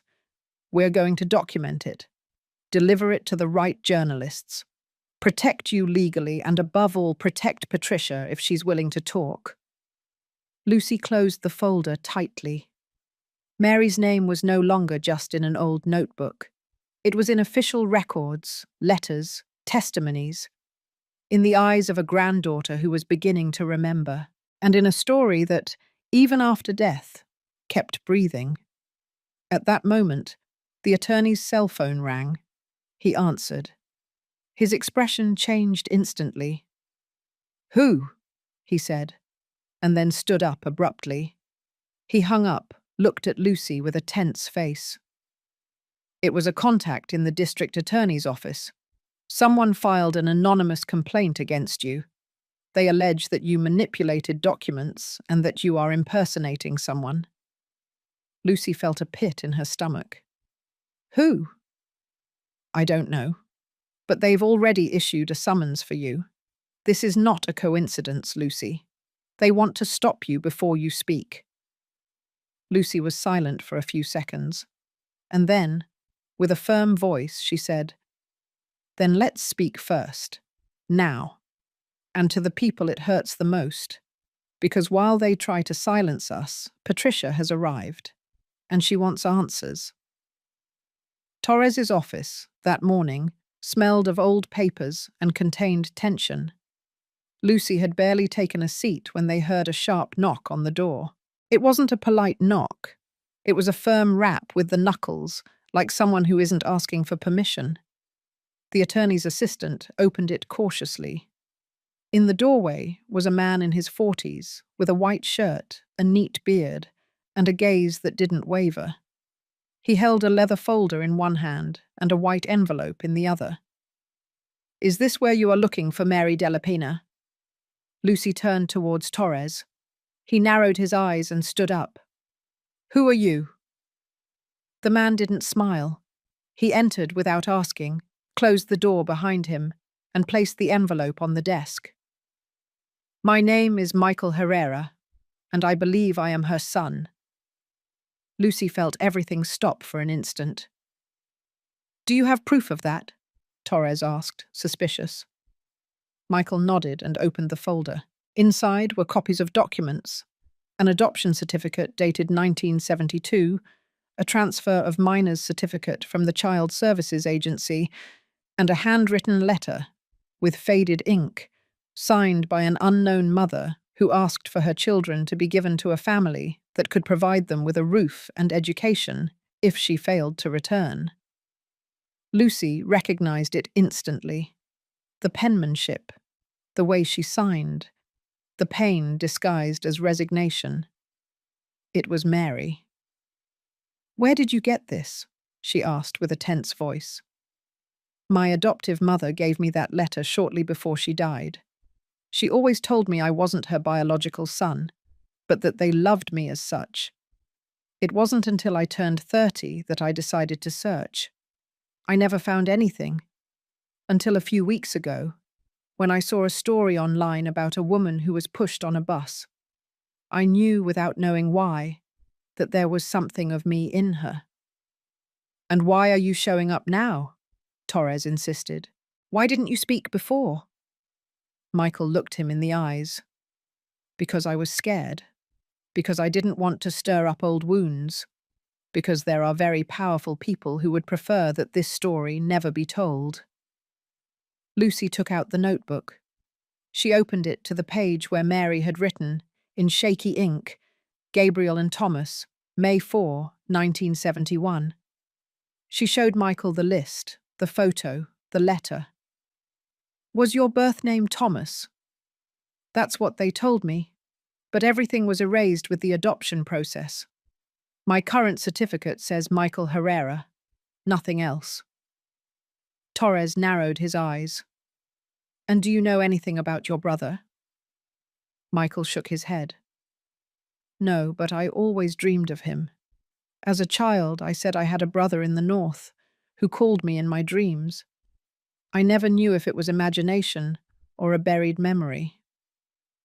Lucy took a deep breath. She knew Michael's appearance changed everything.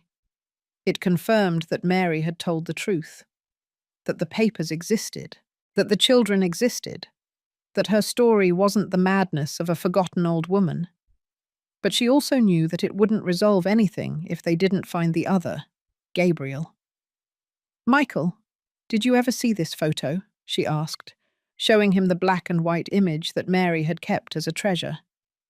In it, the two children appear with their mother, embracing. Michael looked at it for a long time. Then he looked up with contained tears. That was us. That's me. Torres put the folder with the documents in a locked drawer. Lucy, we have to move. This has legal weight. But before taking any action, Patricia must know. Lucy nodded. She was about to go look for her just as the attorney's phone rang insistently. He answered it. His face became tense in seconds. What happened? Silence. Are you sure? Another silence. Thank you for letting me know. He hung up. He looked at Lucy. Patricia went to San Miguel. She was at the hospice just a few hours after you, and now she's disappeared. Lucy paled. What do you mean, disappeared? There is no record of her returning to the city. Her cell phone is off. The last time she was seen was talking to a nun at the exit of the hospice and getting into a black car that wasn't a public service vehicle. Lucy jumped up abruptly. We have to find her. If she already knows everything, she's the next target. Michael looked at them, confused, but willing. I'm coming with you. Lucy looked him straight in the eye. It wasn't time to hesitate. Good, because this is just beginning. And we're not going to lose anyone else. Not Patricia. Not the truth. The morning Patricia was reported missing, Lucy felt for the first time that time was no longer on her side. It wasn't just Mary who had been silenced, hidden, manipulated. Now there was another woman, alive, aware, awake, who was also in danger. And this time, it was someone who not only knew the truth, but was part of it. Lucy and Michael left Attorney Torres's office with an address in hand, the last approximate geolocation of Patricia's cell phone before it was turned off. A contact of Torres, a former detective, had obtained this data for them, and it pointed to a house on the outskirts of Detroit, in a gated community that didn't appear on common maps. A secluded, discreet place, perfect for keeping someone away from the noise. The drive was long. Michael was driving. Although he had only found out about his possible origin a few hours ago, his gaze was no longer that of an ordinary man. It was that of someone who understood, deep in his chest, that his life had been built on secrets. What if she's not there? Lucy asked, watching the highway pass by the window. Then we'll keep looking. But if she knows what we know now, they won't let her talk easily. Lucy nodded. She leaned her forehead against the glass. She closed her eyes. And remembered. She remembered the last time Mary spoke of her children out loud. It was shortly before she died. Not with rage, not with reproach. It was with that resigned peace of someone who no longer expects justice, but wishes the truth to survive, even if she doesn't. And Lucy had promised something, in silence, squeezing the hand of that fragile woman in the hospice, that she wouldn't let them bury her with lies. When they arrived at the gated community, the entrance gate was closed, guarded by an elderly guard who seemed more asleep than attentive. Michael got out of the car, approached the access module, and said they had come to see Mrs. Alice Rowe, an invented excuse. The guard didn't even ask for ID. He just pressed a button and the arm went up. The number they were looking for was 7B. A modern house, white facade, dark windows, electric gate. There was no doorbell. There was no sign of life. Lucy got out of the car with a pounding heart. "I'm going to knock. Be careful." She knocked on the door 3 times. Nothing. She waited. She knocked again, harder. And just as she was about to speak, a soft voice was heard from inside. "Who is there?" It was Patricia. Lucy shuddered. "It's me. Lucy." There was silence, a long silence. And then the gate slowly opened. Patricia appeared behind it. She wasn't beaten. She wasn't tied up. But her face was different. Pale, sunken eyes, deep dark circles. She looked older, more tired, as if she had aged 10 years in 3 days. "What are you doing here?" she asked in a hoarse voice. "We came for you. You disappeared." No one knew anything. "I didn't disappear. They brought me." "Did they hold you?" Patricia didn't answer. She walked into the house. Lucy and Michael followed her. Inside, everything was clean, orderly, sterile, as if no one really lived there. They sat in the living room. Patricia drank some water. Then she spoke. "When I left the hospice, a man was waiting for me. He said he was from the family, that they wanted to protect me. He offered to take me to a safe place. I accepted. I thought they wanted to explain everything to me. But when we got here, they took my cell phone. They told me I couldn't make calls until things calmed down. They didn't lock me up. But I couldn't leave. They watched me." Lucy gritted her teeth. "Who was that man?" "Robert Serran." Lucy exchanged a look with Michael. "Patricia, you need to know that Mary has died, that she left us documents, letters, photos. We know what happened to your grandparents. We know your father was Gabriel, and that he knew the truth, and he hid it." Patricia closed her eyes. A tear rolled down her cheek. "I know. I found out recently. I checked his papers. I found his original birth certificate. The Della Pena last name was there. The date of admission to the orphanage, the adoption signature. Everything. He never told you?" "Never, but I think he always knew that someday I would find out. There was something in the way he looked at old people on the street. Something like shame." Lucy took Mary's notebook from her backpack. She placed it on the table.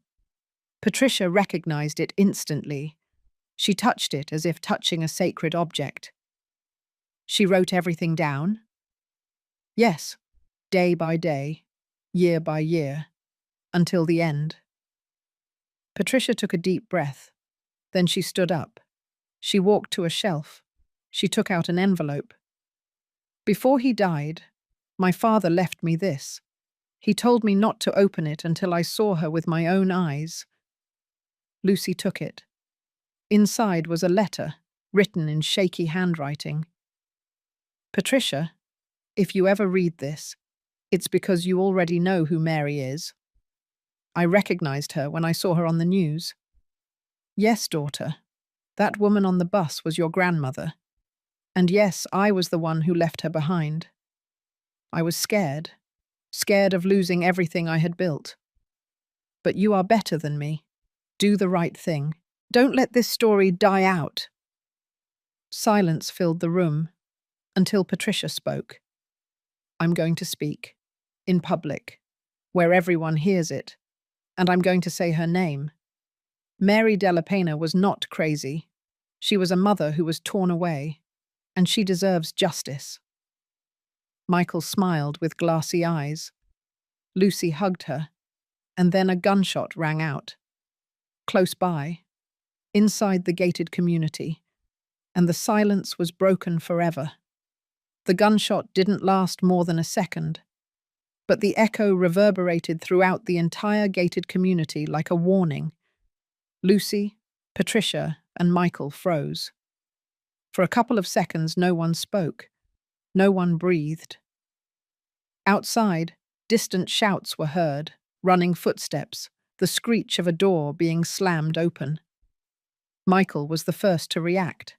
He jumped up, ran to the main entrance of the house, and locked the gate from the inside. He returned with a tense face, his hands clenched. "That wasn't far away," he said. Patricia remained silent, pale, with a lost gaze. Lucy took her cell phone from her pocket, dialed Torres, but the call wouldn't go through. No signal, no network. As if the gated community was inside an invisible wall. "They've blocked everything," she murmured. "What if it wasn't a message?" Michael said in a firm voice. "What if it was a warning? For us?" No one answered, because they knew it. Lucy got up, walked to her backpack, and took out Mary's notebook. She placed it in the center of the table like someone placing the most fragile piece of a story that no one wanted to hear for decades. "We have to finish what she started. Now. Here." Patricia looked at it. Her face was no longer shaking. Her voice didn't waver. "Let's read everything. From the beginning. I need to know what she went through. I need to carry that. If I'm going to speak, let it be with every word of her story on my skin." Lucy nodded. She opened the notebook to the first page. There were no dates, only a phrase written with a firm stroke. No one should live believing that their mother abandoned them without a fight. Silence filled the space as Lucy began to read. Mary's story, from her first eviction, the day they left her on the street with 2 children asleep in her arms. Then the early mornings at the terminal, where she hid the little ones between old blankets so the police wouldn't see them. The convent, the promise, the betrayal. They told me they would only be there for 2 weeks, that it was a procedure, that they would return with me. But when I came back, they were gone. They wouldn't give them back to me. They told me they weren't mine anymore. Lucy read. Patricia cried in silence. Michael, with his elbows on his knees, covered his mouth with his hands, as if containing a scream. My mistake was trusting. I thought that if I signed, I was protecting them. But I signed their sentence to oblivion. They sent them far away. I didn't know where. And no one wanted to give me names. They just told me, "They are fine now," as if that were enough. The pages were full of interrupted annotations. Mary wrote at night, after work. She recounted every failed attempt to find them, every door that was closed in her face. One, in particular, shook the 3 of them. A man offered to help me find Thomas, but he asked for something in return. He told me that if I signed a paper giving up all rights, he would give me their new addresses. I did it. He never gave them to me. He told me, "They are not yours anymore. Leave them in peace." Lucy took a deep breath. That paper, that must be the one the lawyer found, the one they used to justify the adoptions. Michael gently hit the table with a closed fist. He didn't say anything. Patricia got up. She walked to a window. She opened the curtains. Outside, the trees swayed in the wind, but no one was in sight.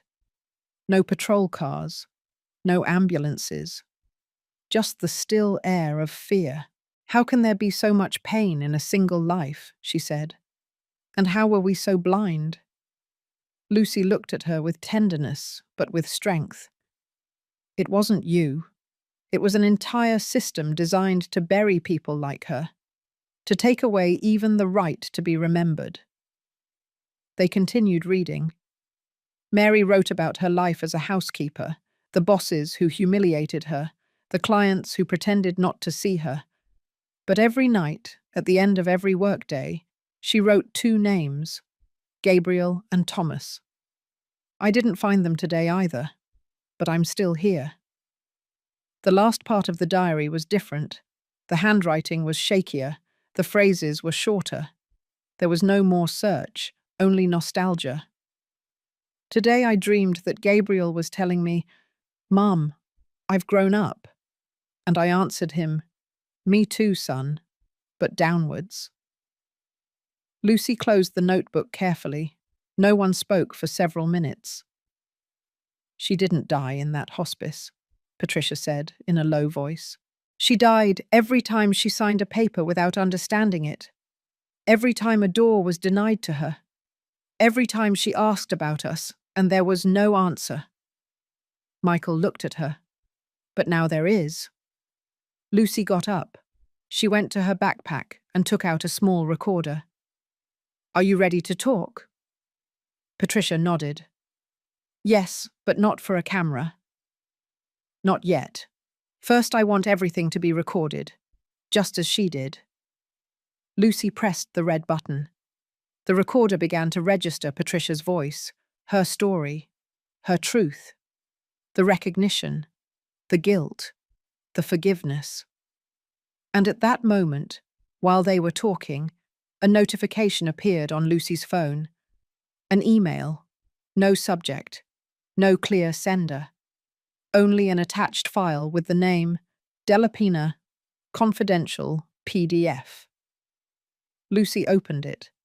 It was notarial documents, transcriptions of calls, internal emails between business people, forged signatures, payments, everything. A complete network of illegal adoptions. And at the center of everything, the name of Julian Delapena, Patricia's father. And then they knew that what was coming was not just justice. It was war. The attached file that Lucy received that night, titled Delapena Confidential PDF, was not a simple document. It was a bomb. 120 pages of email transcriptions, internal memos, covert bank transfers, letters sealed by vanished notaries, and special adoption contracts signed by doctors, judges, and child services agency officials.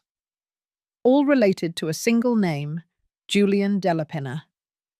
Lucy and Patricia sat together in front of the laptop in the living room of that house, still locked from the inside, in the same gated community where, just a few hours earlier, someone had fired a weapon to warn them they were getting too close. But it was no longer possible to stop. The truth was there. Mary, even after death, spoke through those documents. "Who sent this?" Michael asked, standing behind them, reading over their shoulders.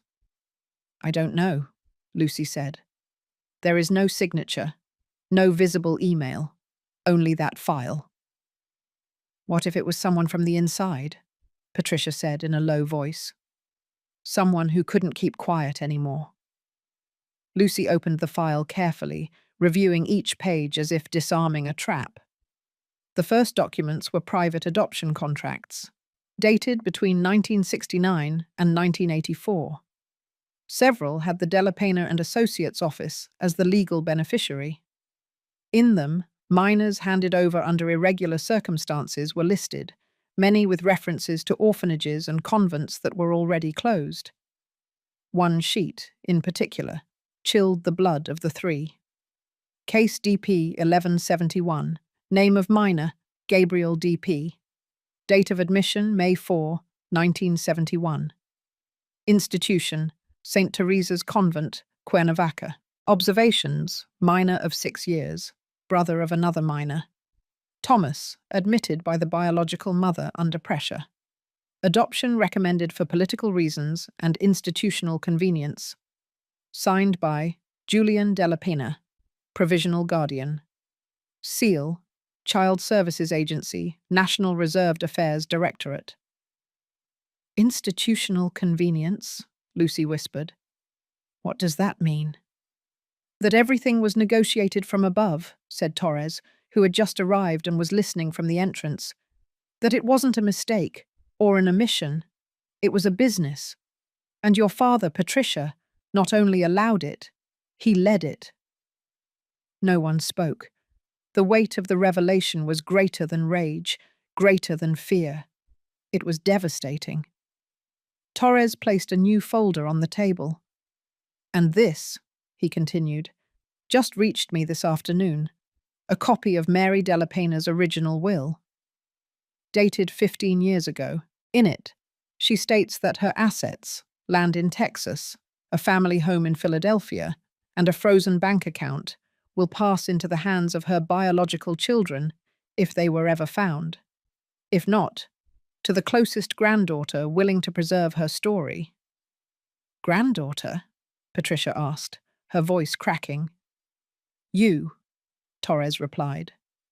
"If you speak. If you decide to make this story public." Patricia lowered her gaze. She closed her eyes. Then slowly she took the folder and held it in her hands. "I'm going to do it." Torres nodded. "But before you speak," Lucy raised her voice, "if you're going to do it, don't do it alone. Let's do it together. Mary wasn't just your grandmother. She was the grandmother of all those who have been silenced by this country, by this system. There are many women like her, invisible, erased, forgotten. Let's not let this story be just one more." Michael squeezed Patricia's hand on the table. "And if there is anything I can do as her son, I will do it. I don't care about the last name I have now. I want the one I lost." That night, they recorded a full statement. Patricia read fragments of Mary's diary. Lucy showed the documents. Michael confessed his story without hesitation.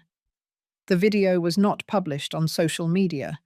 It was handed over to an investigative journalist with a clean record who had exposed fraudulent adoption scandals years ago.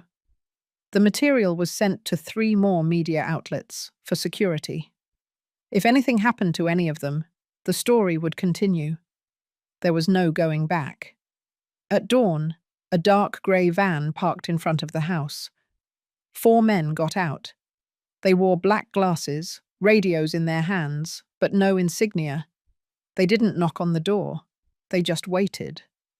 Lucy, from the window, observed them in silence. "They're coming for us," she said. Torres approached.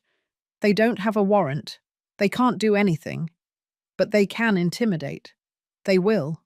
They've done it before." Patricia stood up forcefully. "Let them try. I'm not afraid anymore. Because now I know that Mary lived, and that she died knowing that not everything was lost." And at that instant, Lucy's phone vibrated. It was an unknown number. She answered. A shaky male voice spoke from the other end. "Lucy Miller, it's Gabriel, and I need to know if she forgave me." The silence that took over the room was absolute. None of the 3, Lucy, Patricia, or Michael, moved after the call. The phone was still in Lucy's hand, barely trembling. The voice of Gabriel, Mary's older son, had sounded fragile, muted, as if he hadn't spoken her name in years. Lucy brought the phone to her ear again. "Gabriel, where are you calling from?" A sigh answered first. Then the voice came out again, as if from very far away. "From Philadelphia. I came here to take refuge for a few days. I've been following everything you've done, since the video, the letter, the will, everything, and I couldn't take it anymore." Lucy signaled to Patricia. She approached. She gently took the phone away, held it with both hands. "Gabriel, it's Patricia." A silence. "I know," he replied quietly. "I'm your daughter." Gabriel didn't answer. Only his ragged breathing was heard. "She died, Gabriel," Patricia continued. "Mary, your mother. They buried her in a humble hospice, but she left your name written until the end." "I know," he said, and his voice changed. It broke. "I knew it since I saw her on TV, since I saw how she fell, how no one did anything. And I didn't either. I froze. She recognized me, didn't she? Patricia put her hand to her mouth. Lucy lowered her gaze. Yes, she replied. She saw you, and she recognized you. Gabriel sighed, long. I saw her many times on the street, in recent years. Sometimes I would pass through the area where she lived, in East LA. I saw her a couple of times, but I hid. I told myself it couldn't be her, that it was impossible, that she was dead, that no, she didn't have the right to come into my life again. Lucy took the phone again.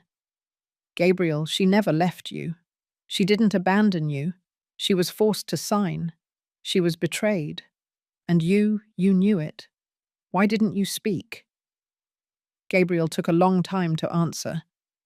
Because it was easier to pretend there was no story, that nothing had happened.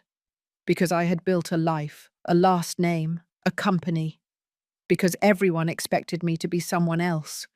Because I was afraid of who I really was. Patricia wiped her tears. You have to come. It's no longer just about you, or about her, or about me.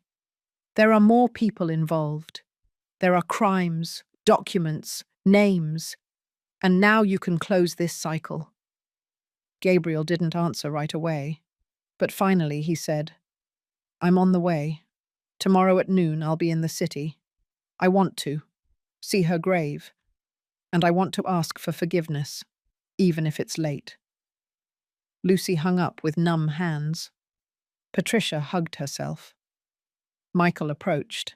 Now we're all here, he murmured. But the relief was short-lived. An hour later, deep into the night, Attorney Torres gathered them in his office. His face was pale, haggard, his tie loose. We have a problem, he said bluntly. The family court has just been contacted. There is a new request registered under the name of Michael Herrera. Lucy blinked, confused. What request?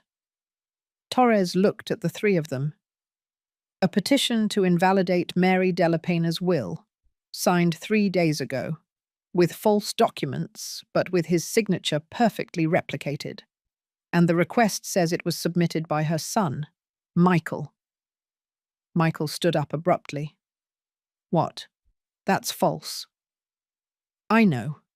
But someone is using your name, Michael. They're preparing a dirty move. They want to tarnish your image, leave you looking like a scammer.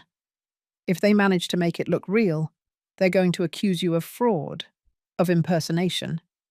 And not only that, they're going to overturn the will. They're going to keep everything. Again. Lucy looked at him. Michael was shaking. I never signed anything, he said. Never. I know. But this is already a legal war, and it's going to get worse. Patricia sat down, running her hands over her face. What about Gabriel? She asked. Can they use him too? Yes, Torres replied. And they will. Lucy closed her eyes. All the work, all the searching, the pain, Mary's death, Patricia's struggle, Michael's courage, everything was once again in danger. The machinery was moving. They wanted to erase every trace of truth. What do we do? Patricia said, breathless. Torres approached. He placed a sealed envelope with a red ribbon on the table. This is the last thing we have left. A certified copy of Mary's first testimony before a notary in 1983, where she talks about the adoption, the name of her children, and where she mentions a key witness who is still alive. Lucy took it. Who? Torres looked at her, his face hardened. The priest who signed the permission for the children to leave the convent. Where is he? In a nursing home, in Florida. Lucy took a deep breath. She looked at Michael. She looked at Patricia. Then we leave tomorrow. And while the three of them prepared for the last leg of that story, In the darkness of a hidden desk in the Delapena Group offices, a new document began to be drafted. A writ of injunction, a desperate attempt to stop the inevitable. Because what they didn't know was that this time, the blood had already awakened. The road to Florida was long, tense, and silent. Lucy drove with her eyes fixed on the highway as the darkness began to give way to dawn. Beside her, Michael was silent, reviewing the documents Attorney Torres had given them over and over again. Patricia, in the back seat, held Mary's notebook in her hands, as if by just touching it, she could feel her alive again. The nursing home was on the outskirts of the port, among mangroves and dirt roads worn by time. It was called St. Joachim's Home, and it was a modest building, with a tiled roof, peeling walls, and the smell of salt. But there, according to the testimony of a former Child Services Agency collaborator, lived the only direct witness who remained of the documents that snatched Mary's children from her, Father Matt. A priest who in 1971 signed an authorization without knowing, or without wanting to know, that he was signing a condemnation. Lucy, Patricia, and Michael entered the nursing home with determined steps. They were received by a nurse with a sweet voice who, as soon as she heard Father Matt's name, nodded solemnly. "He's very old now," she said. "He hardly speaks. Sometimes he has memory lapses. But there are days when he remembers everything as if it happened yesterday." She led them to a small room with a low bed, a wheelchair, and a crucifix hanging over the headboard. Father Matt was sitting next to the window, watching the sunrise with wide eyes. His skin, weathered by the years, was thin and almost transparent. His long, nervous fingers played with an intertwined rosary. "Father," Lucy said in a firm but soft voice, "forgive us for bothering you. We are family of a woman named Mary Delapena. You knew her." The priest slowly turned his head. He blinked. "Mary," he whispered, as if that name awakened something. "The one with the sad eyes." Patricia approached carefully. She showed him the notebook, a photograph, the letter. "She died recently, Father, but she left us her story, and we believe you can help us finish it." Father Matt looked at the photo in silence. Then he closed his eyes and recited, almost in prayer. "They forced her to sign. They told her it was best. They brought me a document already drafted. I only had to seal it. I didn't understand everything. They didn't explain it to me. They just said it was to ensure a better future for the children, that the mother was unstable. I obeyed." "Do you remember who brought it?" Michael asked. The priest looked at him. His eyes suddenly seemed more lucid than ever. A man in a light suit, polite, confident. He said his name was Julian Delapena. The same name, the same signature, the origin of everything. Lucy took an envelope from inside her backpack. Inside, a certified copy of the adoption document, signed by Julian and sealed by Matt himself. "This is your signature, isn't it?" The priest looked at it.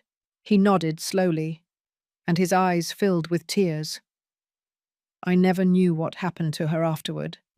They told me she left the country, that she didn't want her children, and I believed it, because it was more comfortable to believe it, because sometimes we are also afraid." Patricia knelt beside his chair. She never left them. She looked for them all her life. "You can help us clear her name, to show that she was a victim, and that she wasn't alone." Father Matt took her hand. He squeezed it hard. "I will declare, if I still have something to offer God before I die, it will be this, not for justice, for redemption." They left the nursing home with a promise. That same afternoon, Torres would arrange the priest's formal declaration under notarial act. One more piece of evidence, one more that closed the circle of truths that had been ignored, denied, and hidden for so long. Already in the car, as they returned to the city, Lucy received a call. This time, it was Gabriel. "I'm at my mother's grave," he said with a trembling voice. "And I need to see you, all of you, tonight, at your house. I have something to say, and it can't wait anymore." "What is it?" Lucy asked. Gabriel was silent for a few seconds. "It wasn't just fear. What I did, what I hid, was more serious than you can imagine. I didn't just know the truth. I helped to silence it." The living room of the house in New York City was dimly lit. Only a floor lamp turned on in the corner cast a warm light that fell on the faces of the three people sitting in front of the table: Lucy, Patricia, and Michael. Mary's notebook rested open between them, like a fourth presence. And on the table, still vibrating with the last word of the call, was the cell phone. Gabriel had confessed his guilt. He had said he collaborated, that he helped hide. But what everyone expected now was to hear what he had to say.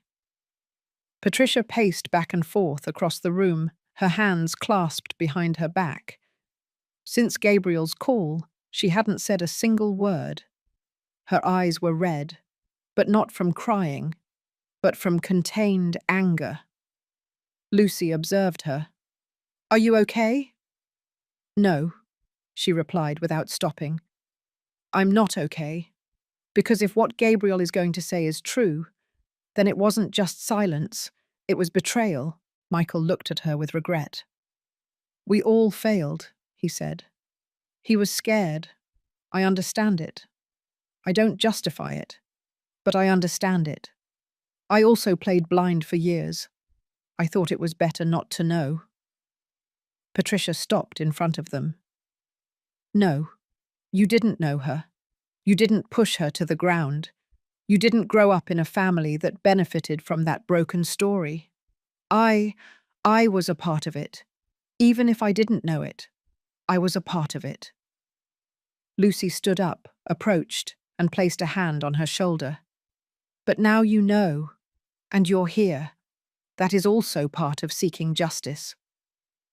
Patricia nodded, but didn't answer. She walked toward Lucy's backpack and took out an envelope she had kept for days, the original copy of Mary's will. She placed it on the table. Next to it, she placed the diary, then the portrait, then the bracelet.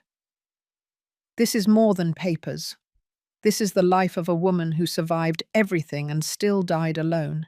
And while we talk about justice, there are people moving money, drafting writs of injunction, preparing lawyers."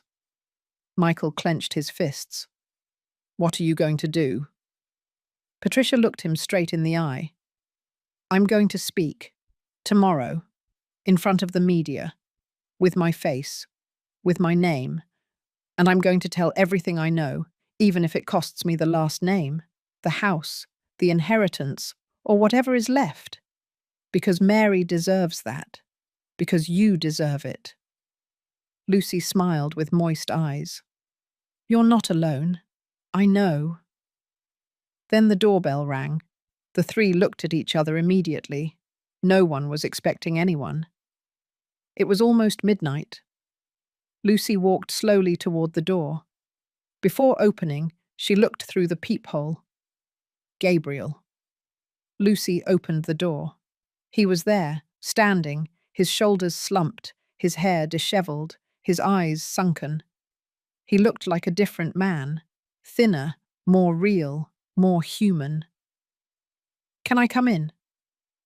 Lucy stepped aside. Gabriel entered. He crossed the room with slow steps, looked at the objects on the table, and upon seeing the open notebook, he stopped.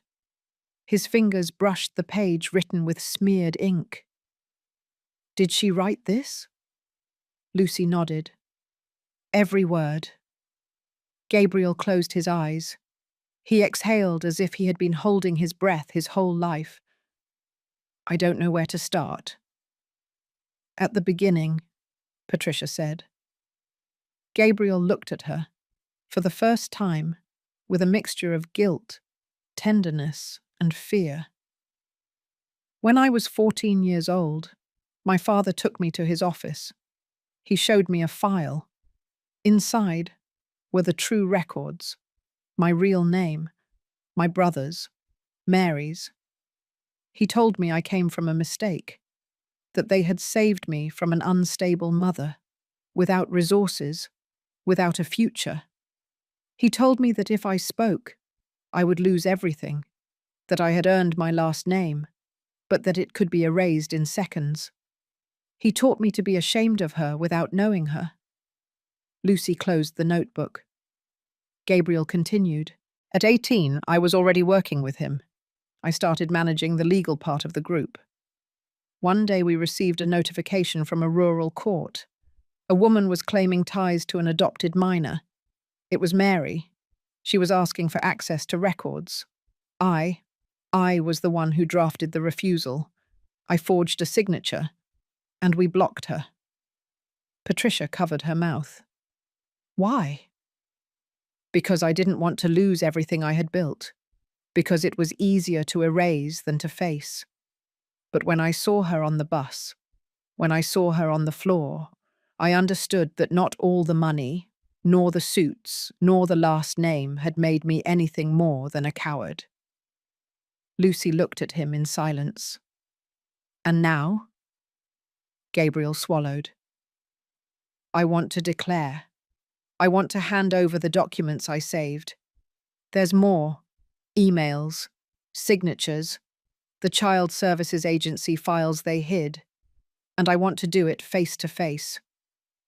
Patricia hugged him, not with forgiveness, with firmness, with the recognition that, finally, Mary's broken family was beginning to mend. But when they finished talking, Lucy checked her phone. A new notification, an email, no sender, only one line of text. If Patricia speaks tomorrow, they will silence her. And they knew that, although the truth was on the right side, danger was too. The morning dawned murky over New York City. A grey sky covered the buildings and avenues like a heavy blanket, one of those that doesn't let in a ray of light or a moment of respite. Inside Torres's office, the tension was even thicker. Lucy had read the anonymous email out loud that warned about Patricia. If she speaks tomorrow, they will silence her. Since she received it, no one had slept. Everyone had taken turns watching the entrance to the building. Torres even changed the password to the server access, where he kept the documents.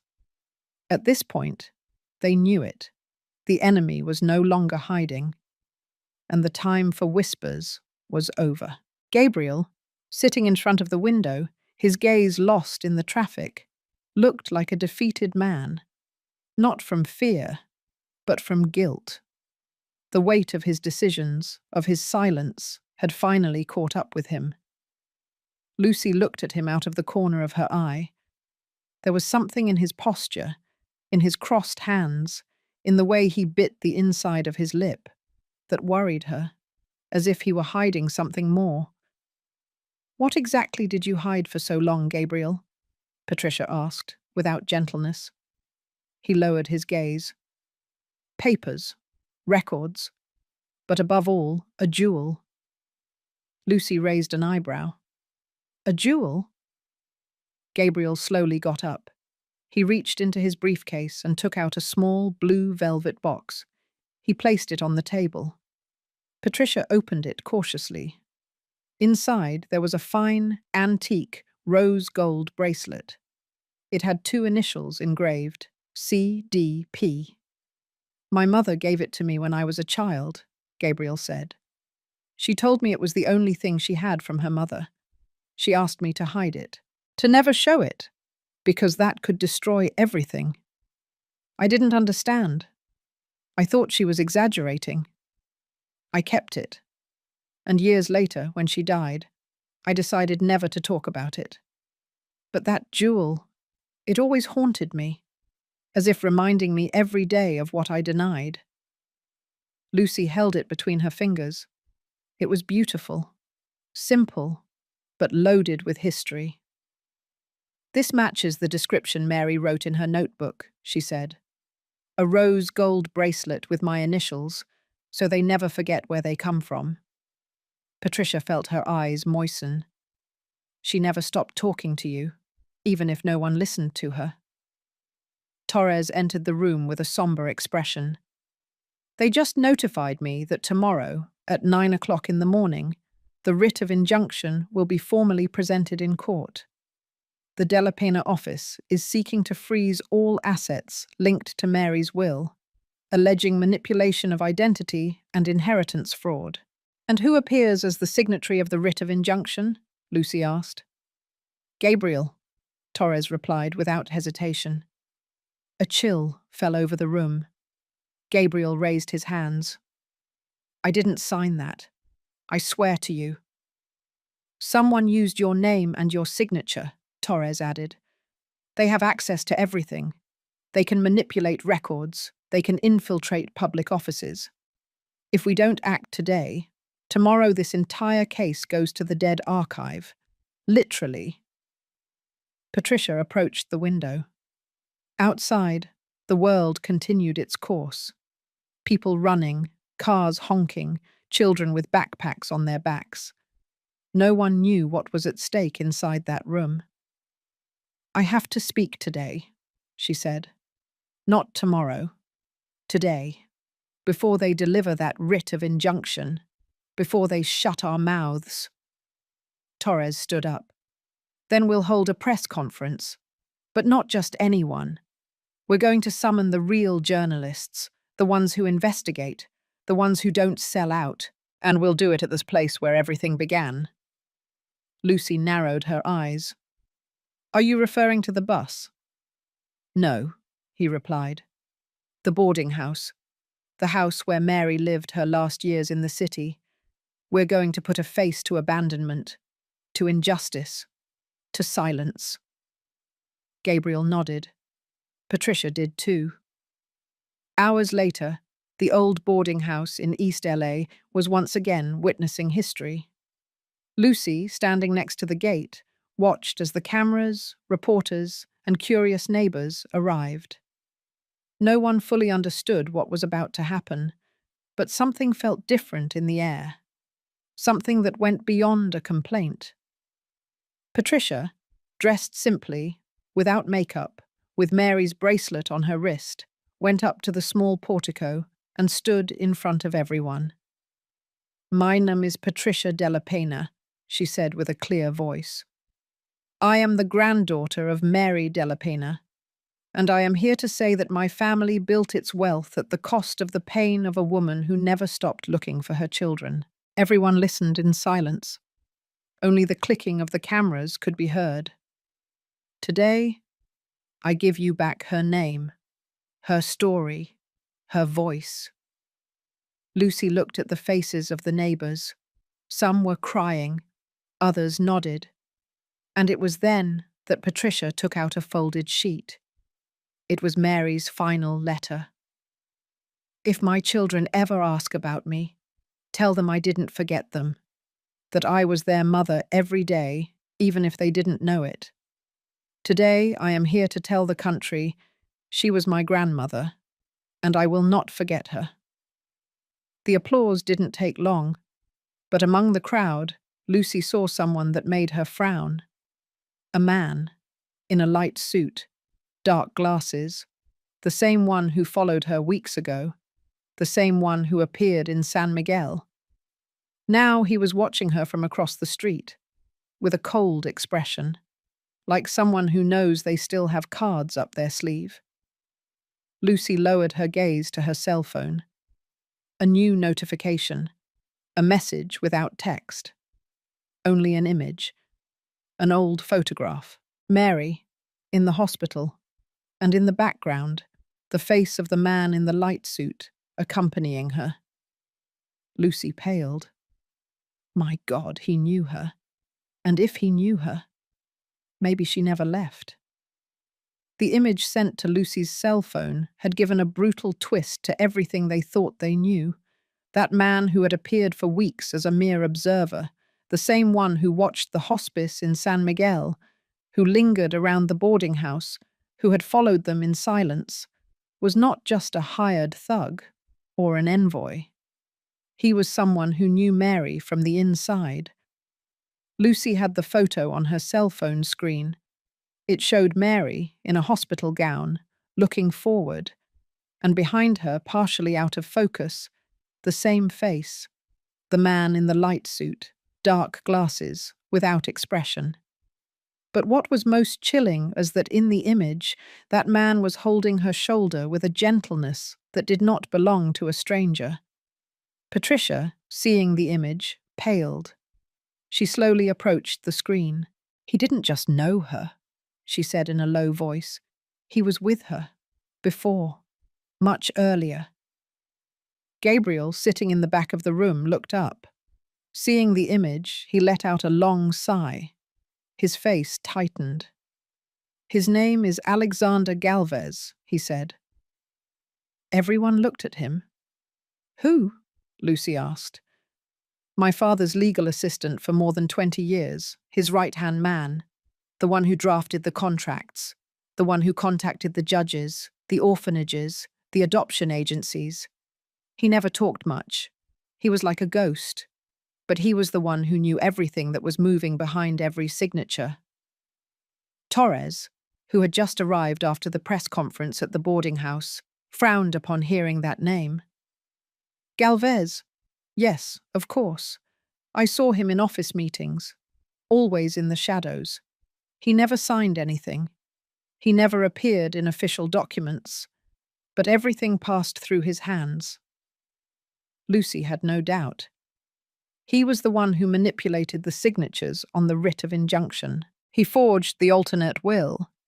And if he was with Mary in the hospital, then he was probably also the one who prevented anyone from helping her before she died. Patricia put her hand to her chest. Why? What did he gain? Gabriel lowered his head. Because he believed that protecting the De La Pena last name was his duty, that everything had to remain intact, that Mary's story was a threat to us, to me, and I let him do it. The silence became dense. No one wanted to say what everyone was thinking, until Michael spoke. "We have to find him." Torres nodded. "I already asked a colleague to trace his name, but Galvez is like a ghost. He doesn't have social media. There is no registered fiscal address. The only thing we managed to get is that during the last few years, he signed several contracts as the legal representative of a real estate company that appears as the owner of the boarding house." Lucy froze. "The boarding house?" "Yes, the same one where Mary lived, where they abandoned her, where she wrote her notebook. That house was also theirs. Everything was planned, even the place where she would live to die." No one spoke. Patricia tightened the bracelet on her wrist. She looked at Gabriel.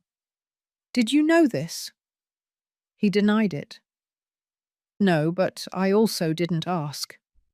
I was a coward, until now." Lucy stood up. "We can't stay here. If Galvez is behind all this, he has to know that we've already found him. And if he knows it, he's going to move." Torres opened his briefcase. He took out a printed copy of Gabriel's original birth certificate. "Here is his real name. Here is his date of admission to the convent, his file number at the Child Services Agency, and most importantly, his blood test." Gabriel frowned. "What test?" "Mary left a biological sample years ago, at the Tacuba Hospital. It was part of a procedure when she had a respiratory crisis. Her doctor convinced her to authorize it, in case her children ever appeared. And that sample was preserved. Compared to yours, it gives a 99.7% genetic match. You are her son. Gabriel, legally and biologically, and no one can erase that. Gabriel covered his face with his hands. He wasn't crying, but he was shaking, like someone who finally touches the ground after falling for a long time. Patricia hugged him. Michael placed a hand on his shoulder. Lucy looked at the time. It was already dawn, but they couldn't stop. "Torres," she said, "what is needed so that this cannot be erased tomorrow by a bought judge?" "A public complaint, not in the media, at the federal prosecutor's office. But the three of you must appear as direct relatives with the evidence, and that we will do today." Gabriel stood up. "What about Galvez?" Torres replied bluntly. "We're going to face him, but first, we're going to corner him." Lucy turned on her cell phone. She went into the email. She drafted a new message. She addressed it to the journalists who had covered the press conference. In the subject line, a name that should never have appeared. And in the body of the message, she only put the photo, the one of Mary in the hospital, and behind her Galvez, present, always present. Without knowing that this time, silence was no longer on his side. The whole city seemed to hold its breath that morning. Outside, the sky heavy with clouds, threatened rain that wouldn't quite fall. And inside, in the house where Lucy, Patricia, Gabriel, and Michael were taking refuge, the tension was no longer a taut rope. It was an explosion about to burst. The photograph with Galvez behind Mary in the hospital had circulated. On social media, in the news, in closed groups of journalists. There was no one who hadn't seen it in the last 24 hours. Some doubted its authenticity, others defended it fiercely. But no one could deny that something deeper was stirring. For the first time in years, the names Della Pena and Della Pena appeared together in the same article. Lucy hadn't slept. She was reviewing for the third time the digital files she still had of Mary's diary, scanned page by page. She was looking for something she had missed. Any reference to Galvez, any indirect mention. And there it was. A note in the margin of an almost forgotten page, written in smaller handwriting. One of those who promised me he would look for Thomas had cold eyes. His name was Alexander. I never knew his last name, but he had access to offices I didn't know. He promised to help me. And then he disappeared. Lucy marked that paragraph with a red pen and printed it. She knew that in the hands of a judge, that wasn't conclusive proof, but for those who knew Mary's pain, that was more than enough. Patricia entered the room with a tense face. "The prosecutor of the anti-corruption unit will receive us today at 6 o'clock in the afternoon. He already saw the evidence, the video, Father Matt's statements, the will, and he agreed to review the case." "And the press?" Lucy asked. "They are waiting, but they don't want to speak until we have legal protection. They say there have already been attempts at pressure, even threats. This is going to get worse." Gabriel, sitting on the edge of the sofa, didn't say anything. He held the bracelet that Mary had left him in his hands. He couldn't look at it without shaking. Patricia sat next to him. "We bury her today," she said, "and I don't plan to do it in silence. Not again." Michael, standing by the window, slowly turned. "Are you sure you want to talk? At that level?" Patricia didn't hesitate. "Yes, and I want to do it at the place where everything ended, and where it will start again." Hours later, a small caravan left the house for San Miguel, California. Mary's body, transferred from the hospice to the municipal cemetery, was inside a white van, simple, without frills, without escorts, only accompanied by her children, finally reunited, and by Lucy, the young woman who had decided not to let her story be erased. The ceremony was intimate, barely 20 people, a local priest, some nuns from the hospice, Don Ernest, who had travelled alone to say goodbye, and 3 reporters who filmed discreetly from afar. Lucy was the first to speak. Mary was not just another victim. She was a mother who fought until her last breath not to be forgotten. Today, finally, her children are with her, and her truth no longer belongs to silence. Michael placed a flower on the coffin. Gabriel knelt down. He cried in silence. Not for the death, but for the years he let die without looking for her.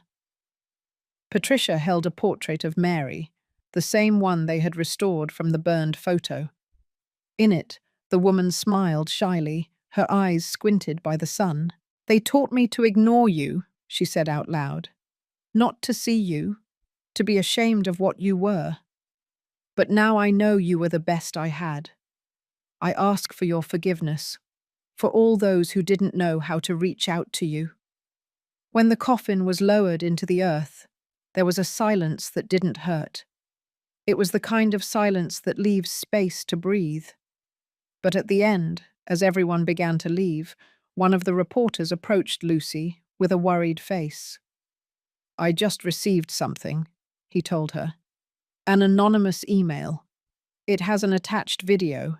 It says it was recorded a year ago, at the Tacuba hospital." Lucy took the cell phone and played it. The image showed Mary, sitting in a wheelchair, looking out a window.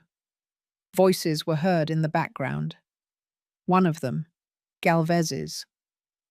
"There's no point in you insisting anymore, Mrs. Mary. Your children don't want to know anything. They are not looking for you. You are no one to them anymore." The camera trembled. Mary looked him straight in the eyes. She replied with a soft voice, "You can take everything from me, but not that. I was their mother, and that can't be erased." Lucy felt a lump in her throat. She stopped the video. "Who sent it?" "I don't know," the journalist said. "But it seems that Galvez is no longer so sure that he can hide forever." Lucy looked at the horizon. There were still things to be said, and Mary's story wasn't over yet. The afternoon began to fall over San Miguel, California. The sky, a dull grey, seemed to weigh on the shoulders of those who still remained in the municipal cemetery. Mary's body now rested beneath the earth, surrounded by wildflowers, without a mausoleum, without marble, but with something infinitely more valuable: the presence of her children, her granddaughter, her story finally told.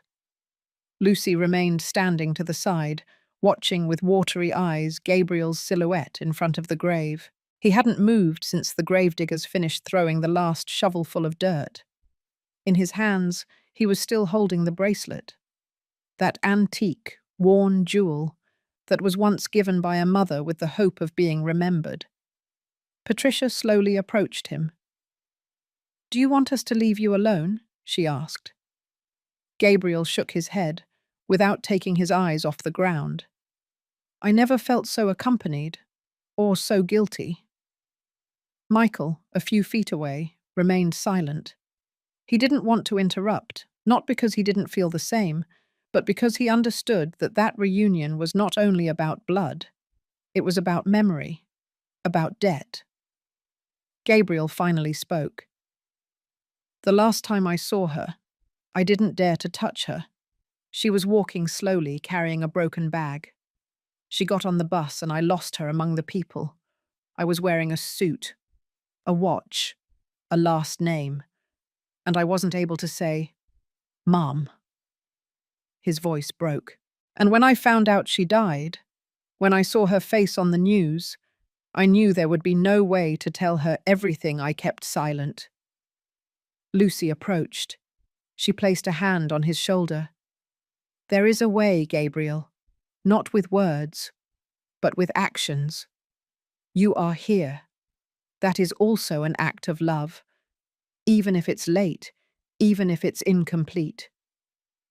Gabriel fell to his knees in front of the tombstone. He placed the bracelet on the damp earth, and in silence, with his head bowed, he began to cry. Patricia knelt beside him. "You don't need to say anything," she whispered. "She already forgave you." She had it written in every line of her notebook. She never held a grudge. She only hoped that you would return. Lucy, watching the scene, felt something inside her break and rebuild at the same time. That story that had begun with a push on a bus was now ending at that moment, under that sky, with those three who were once broken and now held each other. It was then that footsteps were heard on the gravel. The three turned around.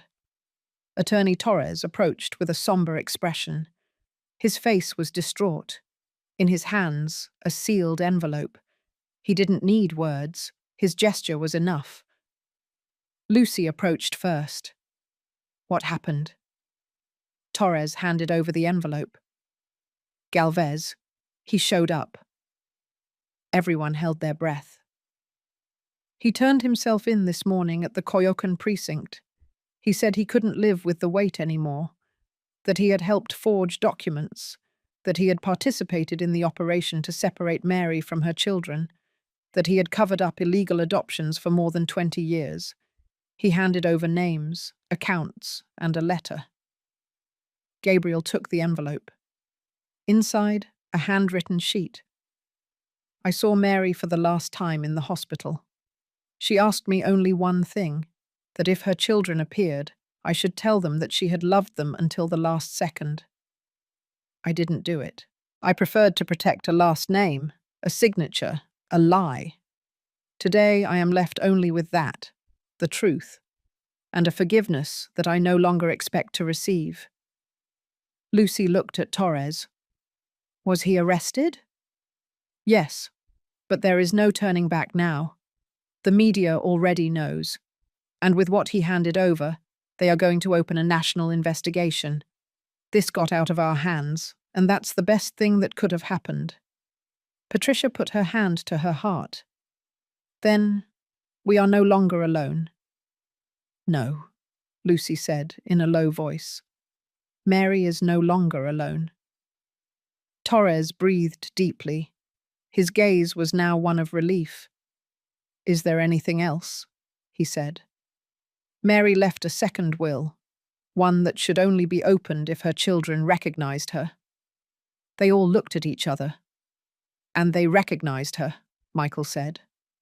Torres nodded. "Then prepare yourselves, because the true legacy is not what she left written, but what you are about to build." Lucy looked down at the notebook, and she knew that one last page was missing to be written. A month after the funeral, the boarding house in East LA, the one where Mary lived her last years in shadows, memories, and silences, was completely transformed. It was no longer a place of abandonment. Now it had a name, life, and purpose: Mary de la Pena Home. The carved wooden sign hung firmly over the main door. Inside, the previously cracked walls were painted clean white, the rooms rearranged, the beds lined with new sheets. But what changed the atmosphere the most was the sound: voices, laughter, elderly women telling stories that no one had asked them before. Elderly people who, for the first time in years, were called by their name and not by a number. Patricia walked through the central hallway, checking every corner with an attentive gaze. She didn't wear a suit or heels, but simple, comfortable clothes. On her wrist, she still wore Mary's bracelet, shining under the light of the patio. Beside her, Lucy held a folder with the last signatures of the volunteers. "Do you realize?" Lucy told her. "Just over 3 months ago, this was just a forgotten room with a notebook in a broken bag." "And now," Patricia replied, "it's a house full of memories that won't be erased." Michael from the kitchen took out sweet rolls for the visitors. He wasn't skillful, but he did it with such honest clumsiness that all the residents loved him like a grandson. Gabriel, for his part, didn't live there, but he went every day. He was in charge of bringing medicine, checking permits, making legal calls. He had resigned from the position he held in his father's company. He said it out loud. "I prefer to carry my mother's last name than to continue pretending that the other one belongs to me." The prosecutor had opened a formal investigation. Galvez had been prosecuted and sent to pre-trial detention.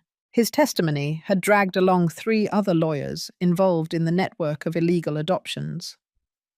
Mary's story became a front-page story in the country's main media, but most importantly, her name was cleared in the Child Services Agency archives, and her identity, once lost, was now intact. Torres arrived at the boarding house with an envelope in his hand. "I brought you something," he announced.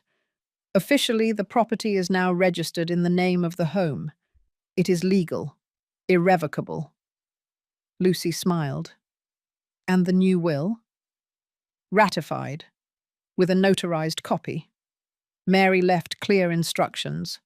She didn't ask for an expensive tombstone or tributes. "Only this," he said, handing over a sheet. "A letter." Patricia opened it. She recognized the handwriting from the first stroke. It was Mary's. "If this letter is being read, it is because my story survived. Thank you, to whoever asked about me, to whoever didn't let me fall. I'm not looking for monuments, only memory. Let it be known that I existed, that I loved, that I lost, but that, in the end, they found me, and that was enough." The tears fell without drama, silent, real. There was no theatricality in the room, only a peace that embraced everyone like a warm blanket on a winter afternoon. Lucy approached a shelf where the restored portrait of Mary was. Beside it, they placed the original photo, the one that was burned, torn, forgotten, now united, visible. The 3 images. Mary young with Gabriel and Thomas, Mary old in the hospital, Mary free, in the memories of those who finally knew her full name. Patricia caressed the frame molding. "This is what she taught me," she said, "that abandonment is not overcome with rage. It is overcome with memory." Lucy hugged her from behind. "And you are doing it. We are all doing it." Before going out to the patio, Patricia turned to the camera that Lucy had set up to document everything. She looked straight into the lens, without fear. "If you made it this far, if you listened to every part of this story, if you felt even a little bit of what we felt, then I ask you not to let this be erased. Subscribe to the channel, like the video, hit the notification bell to receive the next stories that also deserve to be told. And if you can, support us with a super thanks. That small gesture helps us continue recovering memories like Mary's. And if you truly made it to the end, I want you to write a very special word in the comments: resistance. Because that's what she was. That's all of us who don't let the truth be buried with oblivion." The camera turned off. Outside, the wind blew softly, and among the trees in the patio, someone would swear they saw an elderly woman sitting in the shade, watching calmly, like someone who finally rested.